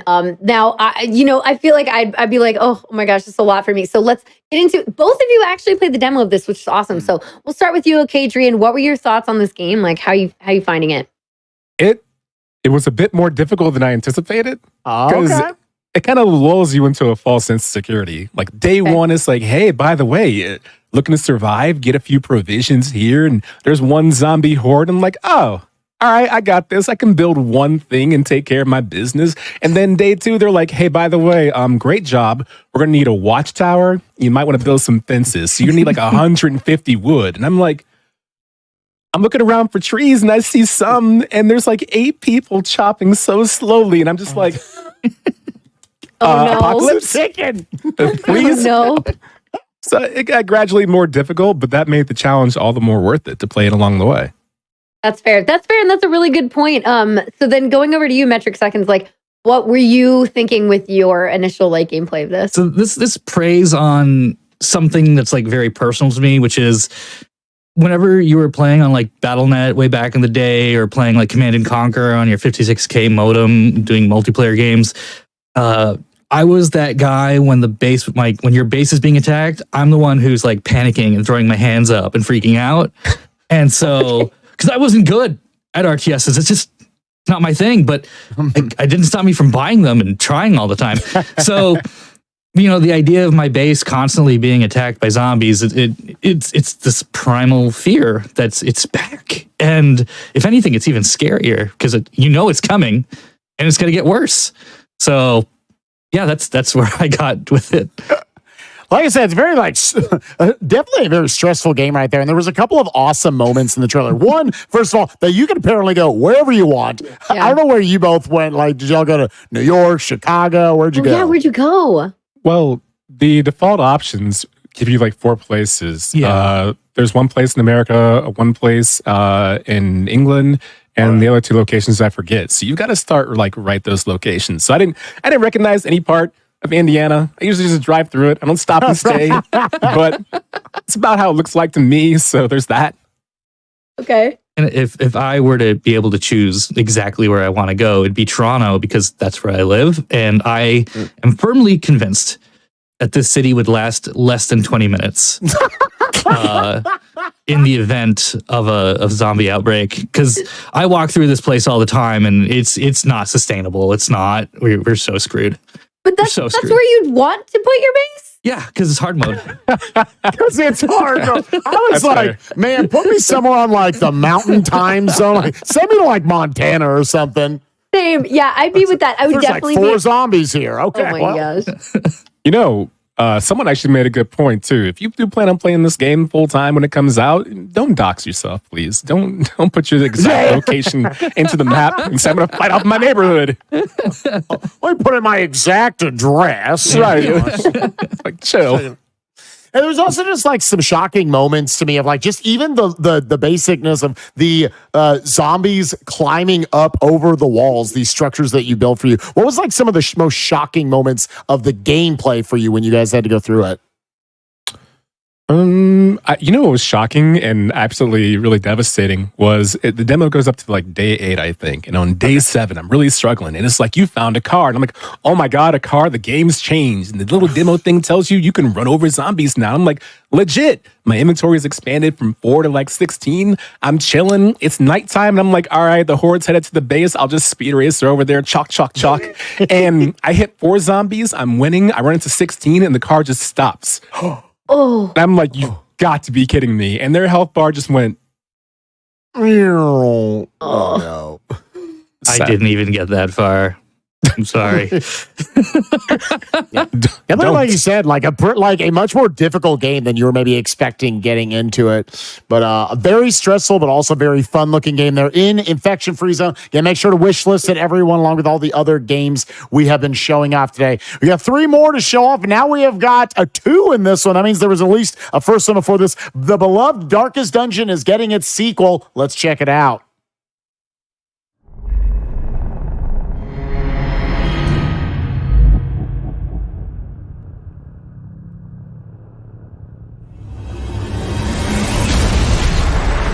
Ruin has found you at last.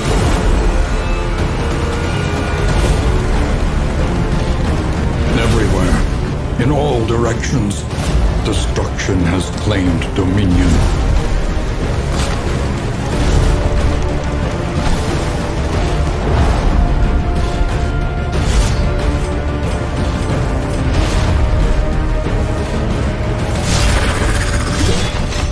Emptiness and dissolution have wormed their way into the world.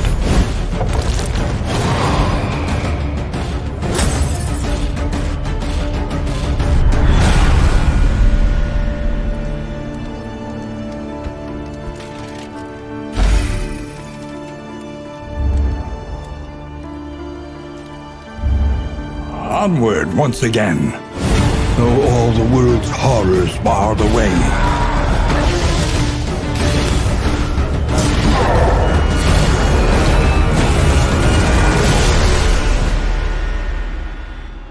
When you are ready, this rutted roadway will finally take you home.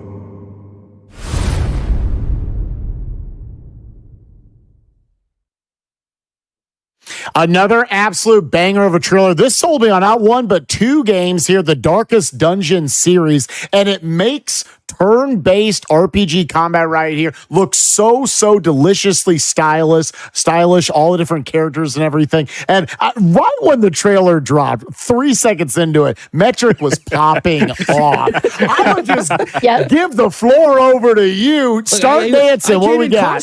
I came in costume. Check it out. It's like you can just take this hoodie and you get the stretch symbol right there, and then I even have a tattoo of the torch on me somewhere. Oh my God. On my leg, and yeah, it's kind of a thing. I've several deathless runs in the game and thousands of hours in the first one. So like what they've changed going into this is that there's like a Slay the Spire style choice in like what your next encounter is going to be. And they've really focused on interpersonal relationships between your party members. So like at one moment, they'll just hate each other's guts. And maybe if you work on like healing each other or protecting each other, they might appreciate that and they'll actually start liking each other. And so you'll have positive interactions on that. But even on top of that, say your healer has a good relationship with somebody else, and then you heal somebody who really needs it, they may be like, hey, I thought you and I were a thing. What's up with this? So you gotta focus on that. You have to like accommodate for these little foibles and quibbles that happen between your party members.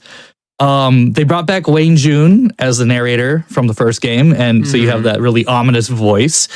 Growing up, Canadian alt-rock band is called the Tea Party. They're still going, but Stuart Chatwood from that, he did the music in the first game, and he came back and did the music for the sequel. And so I just hear like my childhood rock coming back, and it's just, they made the characters less chibi, so they're more grown up.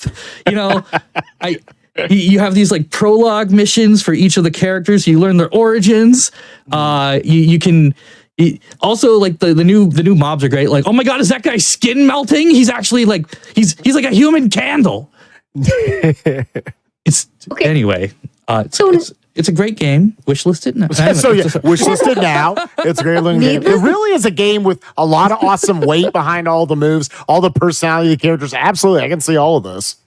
Yeah, I agree. Needless to say, it sounds like Metric is excited, like a little bit, which is awesome. I love to see it. I love to see that vibe. I mean, this is why you're here today, wanting to talk about this, like being involved in this. Perfect person to have on. But you know what? Just give the floor for like a moment to Ocadrian real quick. You got 6 seconds. Yeah, what do you think? I mean, I was going to just get on my phone and just start texting, texts and be like, all right, that's probably true. I like the passion. I do like the passion. Because like one of the things you touched on, Patrick, what I loved is the interpersonal relationships. Because one of the things that can happen is as you traverse in these different lands, you have little stops with different villagers. And so you'll approach them and all 4 characters have a different opinion on what should happen. So they're like, hey, we're by the road. Obviously, life's not great out here. I think I saw someone eating someone else, so we could really use some high fructose corn syrup. Right. And 2 of you were like, you know what? That's a great idea. Let's do it. And the other 2 were like, you know what? I got a better idea. What if you run them pockets? What if you just take everything you have and leave? And so that right there's a dynamic that they get kind of bitter about that. 2 minutes later, they're still kind of riding, but kind of eyeing each other like, I wanted to rob them, but you wanted to be a goody two shoes. All right, do your thing. And it's so cool to do that. Yeah, there's definitely a lot of balance there, like you're saying, between all the team members, like having to make sure that you like don't anger somebody too much while you're helping somebody else and you're trying to like repair a relationship with somebody and keep everybody happy. It seems like there's a lot to like really again balance and like and go back and forth between, which is really interesting and actually something that definitely appeals to somebody like me. Like, how do you figure that out between your actual party and not just the people that you're interacting with outside of that? So it's like you have helping other people, but then how does that affect your team? And I understand why the hype is there, Metric. Like, I totally get it. And for the both of you, it's really awesome to see both of you. Like, we had 3 seconds in popping off. Oh, we're going to give him the floor. Let's do it. Yeah, let him 100%. ride. I'm so sorry to be moving on from this game for now. I'll survive. Okay. But you can also, like, all of you, hopefully you've enjoyed the first Darkest Dungeon. I'm sure those of you who played it did. And then get hyped for the second one. Demo it, put it on your wish list. You can. This is why you're here. And you go ask Metric about it as well at any point, I'm sure. But for now, we are going to jump into the next game since we do have a little bit more to see. This is going to be Arcadian Atlas. So we get to see some gameplay from Ocadrian. So let's check it out. What's good, everyone? I'm Ocadrian, lover of all things, really video games, but especially tactics-based games. So imagine my surprise and my joy to find out I get to play Arcadian Atlas, tactics game. And I don't want to talk about myself or take any more time because I just want to play the video game. So I'm going to hop right in here in the start demo and just see what we got, what we're working with. Now we're talking. Yes. Running a 5v5, huh? Well, there's no guarantee it's 5v5, right? Positioning. What we got? Same 6. Let's put the medic in place first. Back here. Look at the animation of dropping them off. They're like in a superhero pose. Issue 1. You're going back here. Nice. Just gently set you down. Nice. You can choose the starting facing point. Interesting. I like that. Let's also do... Oh, so I can choose only 5 out of the 6. I don't think I want to choose... I kind of want to choose both of them because they're the heroes, but they're both the slowest people, too. But they're both unspecialized. But one's an apothecary, so... I think I gotta choose Mage, obviously, the Warmancer. Yeah! Homie's amped to get in this battle. Meanwhile... Oh, they're about to pass away forever. Rest in peace. Yak yak! Love it. In full control. I'm gonna cut you off. A back attack would be wonderful. How about this?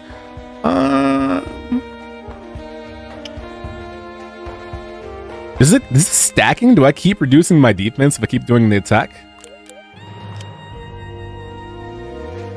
Is that what happens? My defense is 17 right now, okay? So I just... let's give it a try. What's the worst that could happen?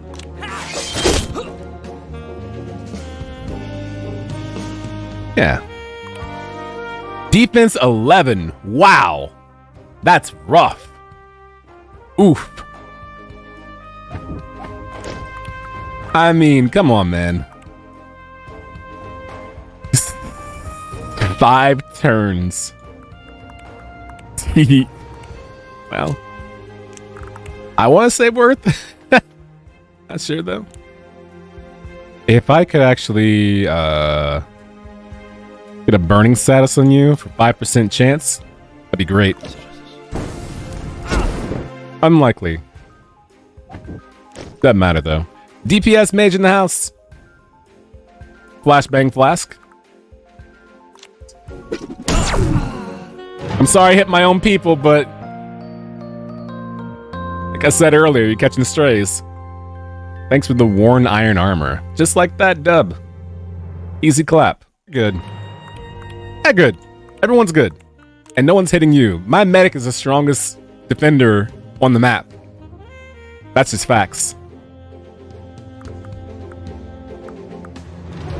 Oh yeah, let it rip. Let it rip. Beautiful. Beautiful. Where are you gonna go? Oh. You're still burning though. Big W. I want to hit you really hard, but you're far away. And I don't like that. So I'm going to move right here to your flank. I'm not going to stand in the trap, obviously, because how foolish would that be? Basic attack would do how much? 33? I'm going to go for that not low sweep, quick attack.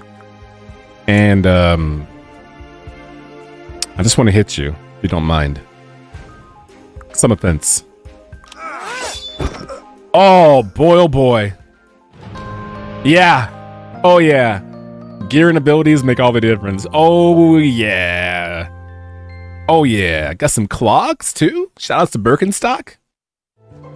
That's it. That's the end of the demo. What a fun time. What a fun time. I genuinely enjoyed my time with this game, and I'm happy that I was able to play it for a bit. Shout outs to Arcadia and Atlas, and thank you for allowing me the opportunity to play this game. Hope you enjoyed it, and until next time, play games. All of them. Enjoy them. And be safe out there. Peace. Love seeing the footage of this. And the gameplay looks great. And I hear that, Adrian, you are quite the tactics fan. So this must have been extremely up your alley. Tell us about like your time with the game. It's the easiest grab in the world for me. I historically love anything tactics games. So as soon as I opened it up, and the key was when I got the email, they were like, all right, just focus on the gameplay, please. Meanwhile, I'm like, ooh, there's compendium with lore. Oh, I can min-max classes and there's skill trees too. Let's make my pyromancer or what? Oh, right, I have to do content. What am I doing? So it's just like a tactics game where you min-max by adding different equipment, armor, and weapons. People have skill trees and they have a regular job into an advanced job. So going into each battle, that's why I love this category and this kind of genre, because it feels like any movement wasted is a turn lost and that can bite you in the next round and you lose the battle. That made the game so special. Yeah, absolutely. And you can see like going through. Okay, I'm not gonna lie. Cajun was saying that like you had to like make sure that you were vocalizing what you're doing because you're so in your head about like every step and move. But I think that's awesome. It's so cool to like see somebody who's so into this type of genre, like and your experiences with it, like going through this. And it seems like this game really delivers that for you. Like it's really feeding into the things that you love about it. Like I did also enjoy seeing all the different classes and skills that you can work with. And like, there's so many different combinations. Like what would you say like maybe are your favorites that you were working with within the demo? In the earlier demo, there's an apothecary, and the apothecary has a split tree where you can be a medic-based one. So you do healing over time, or you can do a vial that does a magic defense boost and a defense boost and a little bit of healing, which is nice because usually it's one or the other. Or the other tree side is everything else, which is noxious, they call it. So you can do like a little bit of damage debuff or a DOT. But the best part about that, and this is where the game got me, where a half-hour demo turned into a 2-hour demo, is that your healer, when they're bored, can just throw a Noxus vial. And then if you have a mage in your party, that mage has certain abilities that will combo if the person is under the effect of Noxus. So now you start thinking about turn order and who's where and how long will it take this to go off. Like, this is me with Darkest Dungeon with Metric right now. I should shut up 5 seconds ago, but you asked the question, I can't stop because I love this stuff. Yes. I love how passionate our panelists have just been today for so many of the different games we've gotten to showcase right there. And I love that, like you said, there was no party. We were not strong army. Okay, you got to play this game. 30 minutes, you gave us 2 hours, and that's awesome to see. Right, exactly. Yeah, it's awesome. I love the dedication and the enthusiasm. But Metric, you also were able to demo this game. Like, what did you think about going into it, or like, what were your favorite skills, or Really, really strong, like Final Fantasy Tactics vibes, and the sprite work is gorgeous, absolutely really gorgeous. It's fantastic, and it actually has a pretty good sense of humor too. Like the loading screens have like elevator music. So funny. It's like these really jazzy tones. There's a really strong storyline that's like very Game of Thrones-esque, like, fighting over the kingdom. And there was this moment where you go into the tavern and you can talk to the bartender about what's going on in the world. And the lore is about 6 feet deep. So I'm actually really excited to sink my teeth into this. And the only other thing that Adrian didn't mention was second mission. You find a raccoon who becomes self-aware, and one of these thugs tries to take him down, and he pulls out a knife and stabs him. Like, stab you, raccoon. Raccoon with a knife. You were not. I was not prepared. Okay, look, I noticed that there were other there's some other stabbings that happen, especially like go back and watch the trailer. You see whoa, there's some mischievousness. There's some serious, it looks like a lot of betrayal, kind of backstabbing, all kinds of things happening in this plot. I did not expect a raccoon with a knife. Hello? And they're dangerous to start with, so give it a knife. Now you're screwed. Like, you want to rescue them so bad, like, oh, don't hurt the baby raccoon. The raccoon was like, I packed that thing too, so don't worry about this. I got this covered. And it was just like quick. And you're like, oh, I guess I'll just. And then it joins your party with a crossbow. Like, it's just it's ready to throw down. Sick. Oh my gosh. I can imagine right now that we have like a third of our viewers are just like, okay, I'm still paying attention, but also immediately playing this demo. Raccoon, Don't already playing it. It's like number one, raccoon, go get it, raccoon. Absolutely want Rocket to be on my team. Looking forward to that. I'm glad we got to bring up the raccoon before we jumped in. Now, again, this has been an amazing day here at the Steam Next Fest, kicking things off with all these awesome games. We got one more game we're going to focus on. Let's check out the trailer here for Capes.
Your city has been taken over by supervillains, and only you can come together with this wide array of different superheroes with different superpowers to try to take it back here in this awesome-looking game, Capes.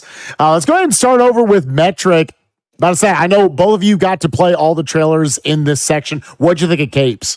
It's really fantastic. It fits in the idea of like superhero XCOM. Of course, everyone's, tossed that idea out. It's actually really interesting to play this after sinking a ton of hours into Marvel Midnight Suns, because they do play very differently. But one of the things that really stuck with me is one of my most favorite games of all time is Chrono Trigger. And right out of the gate, all of your characters can like dual tech on their turns, which is one of the neatest things. Yeah. I love that. So your teleporting character. I want to see all the combinations. You can like fling your big heavy across the map with your teleporting character, or weaken an enemy and like punch them really hard with your heavy character with your telekinetic. And so that was really cool. Like, there's lots of good environmental effects. Like, I blew up a barrel and there's fire everywhere. And I used my telekinetic. Actually, I used Weather Vane, another character, to pull this guy into the fire, and he died. And like, I thought, like, wait, am I the baddie? These are like violent. Oh my god. Yeah, that was too strong. Yeah. Am I okay? But the other thing that I thought was really cool is like the environmental effects that you create, such as like you have one character, Facet. He just creates crystals all over his body, sort of reminiscent of like toughening up like the Thing or Colossus. And these crystals sit all over the map, and your telekinetic will actually fling things on the map at enemies. Sometimes those are like the crystals on the floor, and it's such a nice touch that they would do that. So I really appreciated that. I appreciate that like all of these characters have their own like storyline missions, and there's a cool mechanic in disarming people. So that, this guy has a gun, they have a pipe. Well, they're going to hit a lot less harder if I can just disarm them. And every character has their own methods of disarming mobs. So I found that to be super interesting. It's really a different take on the genre. So yeah, that's really cool. I like seeing all the mechanics that go into like, here's this, we're going to use this tech, we're going to like lower their defenses, or we're going to shoot them from the sides or whatever. Again, the crystal power is definitely the one that stood out to me the most. They really seem to want to push that in the trailer as well. You can see that, and like it's a really fun, unique ability that shows off the fact that they have all these like really cool abilities you can use. And I love when they're like, hey, here's how the physics should theoretically work, and when you try it in the game, it works. It's so satisfying. So I can see how that would be like a really, really good payout for this. Okay, Adrian, what were you thinking about through this game? Like, what were your favorite powers and things?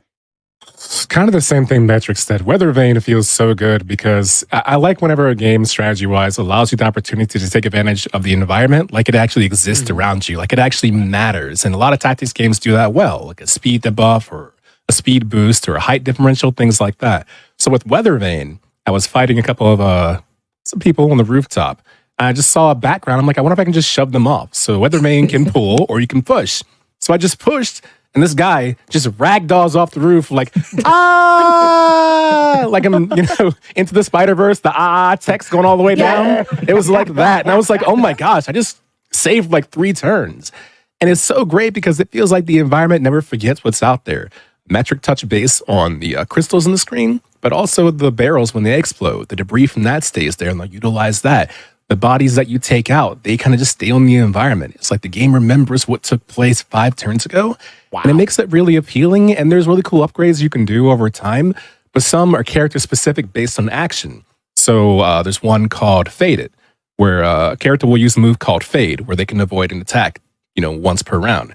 Use that 30 times overall, and you gain 1 ability point. So it's a nice way to farm abilities too. Ooh. That's really cool. Yeah, again, it's like I really like seeing these sort of classic idea of like the superhero versus supervillain trope, and you're like, okay, I've seen that. But then hearing all of the, again, complex abilities, skills, the dual tech, the disarming, like everything that you all have mentioned in the gameplay makes it so much more complex and interesting. So you take a simple trope and then you have so many layers you can put onto it. Makes it very, very appealing. Definitely something to check out. What's funny too is much like XCOM, the game kind of hurts because there's so little health. There's so few that every hit hurts. Like you have 6 HP and you're like, all right, I'll take 1 turn and take some damage. And they hit you once and you have 2 HP remaining. Oh, no. 4 when you're in 1 turn? Yeah, your baby telekinetic. He's only got 3 health. Yeah. And you're just like, oh no, don't punch me, please. Oh no! So all of a sudden, Really? like a lot of these disarming tactics means a lot more. All of a sudden, with that context, now knowing that, wow. That's wild. Cool. Well, so great hearing about all these. Okay, cool. I'm really excited for Capes. It's gonna be great. Yeah, this is just good conversation. Just people happen to be watching us. That's cool. Right, hardcore wish list this one, everybody, please. Plus, this is just an amazing block overall. We really had the perfect guest on for talking about these. So awesome strategy and tactics block. Thanks to you both. Oh my gosh! Sometimes after you talk for a few hours, you're like, okay, I need to like chill out for a moment. But so let's take it over to you. Okay, Adrian, where can we find you? What have you been working on? What are you doing? Like, where do you stream? Tell us all about it. Sure. You can find me on twitch.tv/OkAdrian or on YouTube if you want to check out VODs mostly, but all my live content's on Twitch. I'm a 2021 Twitch ambassador. I've just celebrated 8 years of partnership. Just this January. So that was a big deal for me. Been on Twitch for 8.5 years. And I do hosting and interviewing. So I've done stuff before with Microsoft and Intel and that kind of stuff. And right now I'm just kind of rebranding my image. So I used to do a lot of variety games. I streamed 70 to 80 games per year. Wow. But now I'm doing talk shows. So I'm doing a show called Aw Dang, There's Nothing to Play. But there is, 'cause there's always a game to play. I have a show called Wax on Wax about vinyl records. We talk about music on vinyls, and a wrestling show too. So I like to talk about pro wrestling, all that stuff. So that's awesome. Shows. Sweet.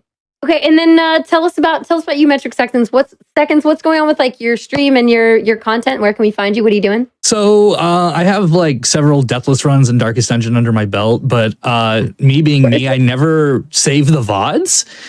So you have no proof. How can we believe you? I know, exactly. So I have witnesses at the very least. But so I'm redoing that. And I'm super excited for Phantom Brigade, which you previewed very briefly, because I'm going to go hard on that because I love me my mechs. But you can find me at twitch.tv/metric seconds. Also got some Warhammer painting coming up because gots to paint. Yeah, I strategy, some variety, but I'm a nerd out over there, and just I'm gonna get that Deathless run this month, maybe. I don't know. Sometimes the Vestal just explodes and I cry off stream, and nobody has to know about that except I just said it out loud. No, I'm sorry. There's no VOD, so exactly. There's no. Well, I believe in the dream. Yeah. Well, awesome, everyone! Make sure you go nerd out with all of our amazing panelists. Again, Metric Seconds, okay, Adrian, thank you so much for joining us. This was a perfect block to end out the day. And with that, everyone, we are coming to the end of the inaugural day of the February 2023 edition of the Steam Next Fest. Again, we barely scratched the surface of the literal hundreds of amazing games that you can wish list. You can go play them right now. You can get into a lot of open betas for a lot of these games. Fu, did you have any particular favorites for the day? Oh my gosh, I'm so bad with favorites questions. And I tell this to like my community all the time. I'm so bad with this because I just find just joy in all kinds of different elements of all kinds of different games. There are a lot that were very appealing to me. I mean, even the most recent one isn't like, I'm not typically a fighter, type of person, or not as into like the tactics myself, but like, it's so, I don't know, everybody was making me so excited about all of these games. So I'm really excited. Plus, the Capes is actually coming out in early 2023. So that's really soon. But also, of course, like the Dino Blitz was like really adorable and fun. I'm very interested in like what Cook Serve Forever potentially is going to be like. What's the plot of that? What's going on there? A Sister's Journey is going to be amazing. The platforming and gun usage in that's going to be really, really cool. Biz looks really awesome. We have Oblivion, Override. We're seeing a lot of games here that can't wait to see what the speed runs of those are going to look like, how people take advantage of all the different movement options, everything. We're just gushing over all these awesome games that we saw. Like we said, that was just a short list of 16 of them. Literally hundreds out there. I promise you, even if there wasn't something here that maybe is quite up your alley, I promise all of you, you'll be able to wish list something out there over on the Steam Next Fest. Find games for you. We only touched upon like 4 of the genres, or just picked 4 genres to really like go more in depth on and show about. But again, like there are hundreds out there. There's a ton of content to really, really check out and see. So the world is your oyster right now. On Steam, you got to check it out. Well, before we get out of here, we are told in our earpiece we have to plug ourselves as well. So, Kung Fu, your first time getting to be up here in the hosting booth with me. Tell us a little bit about what your content is and everything. Okay, if I must, I'd rather you all go check out all of the other amazing panelists we've had on here and Spike. But I am a fellow GDQ person with Spike. We both do interviewing for GDQs. I host a hotfix show. It's super fun. And we'll be involved in the upcoming Frost Fatale marathon, which is great. But on my own stream, I do a lot of Nintendo content as a Nintendo creator, as well as like RPGs. Love Beat Saber and adventure games, retro stuff, all kinds of things like that. So it's fun. It's very chill. And except for the Beat Saber, that's pretty hype. But Yes, it is.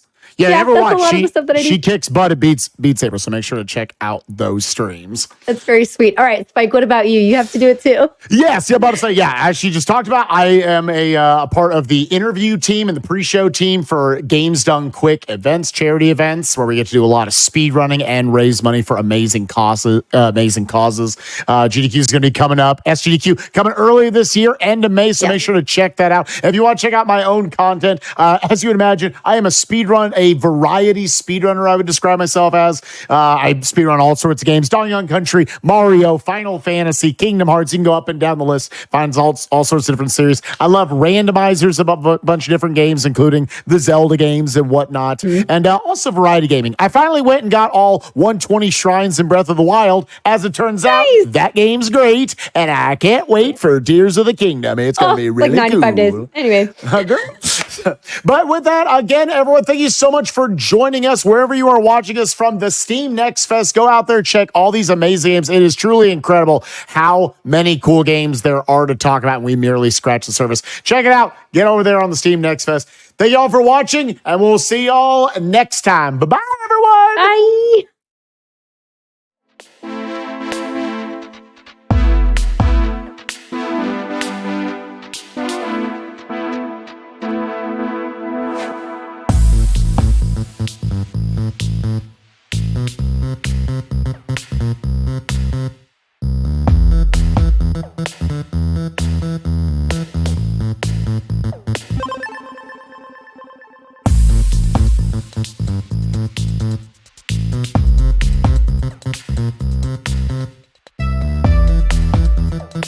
Thank you.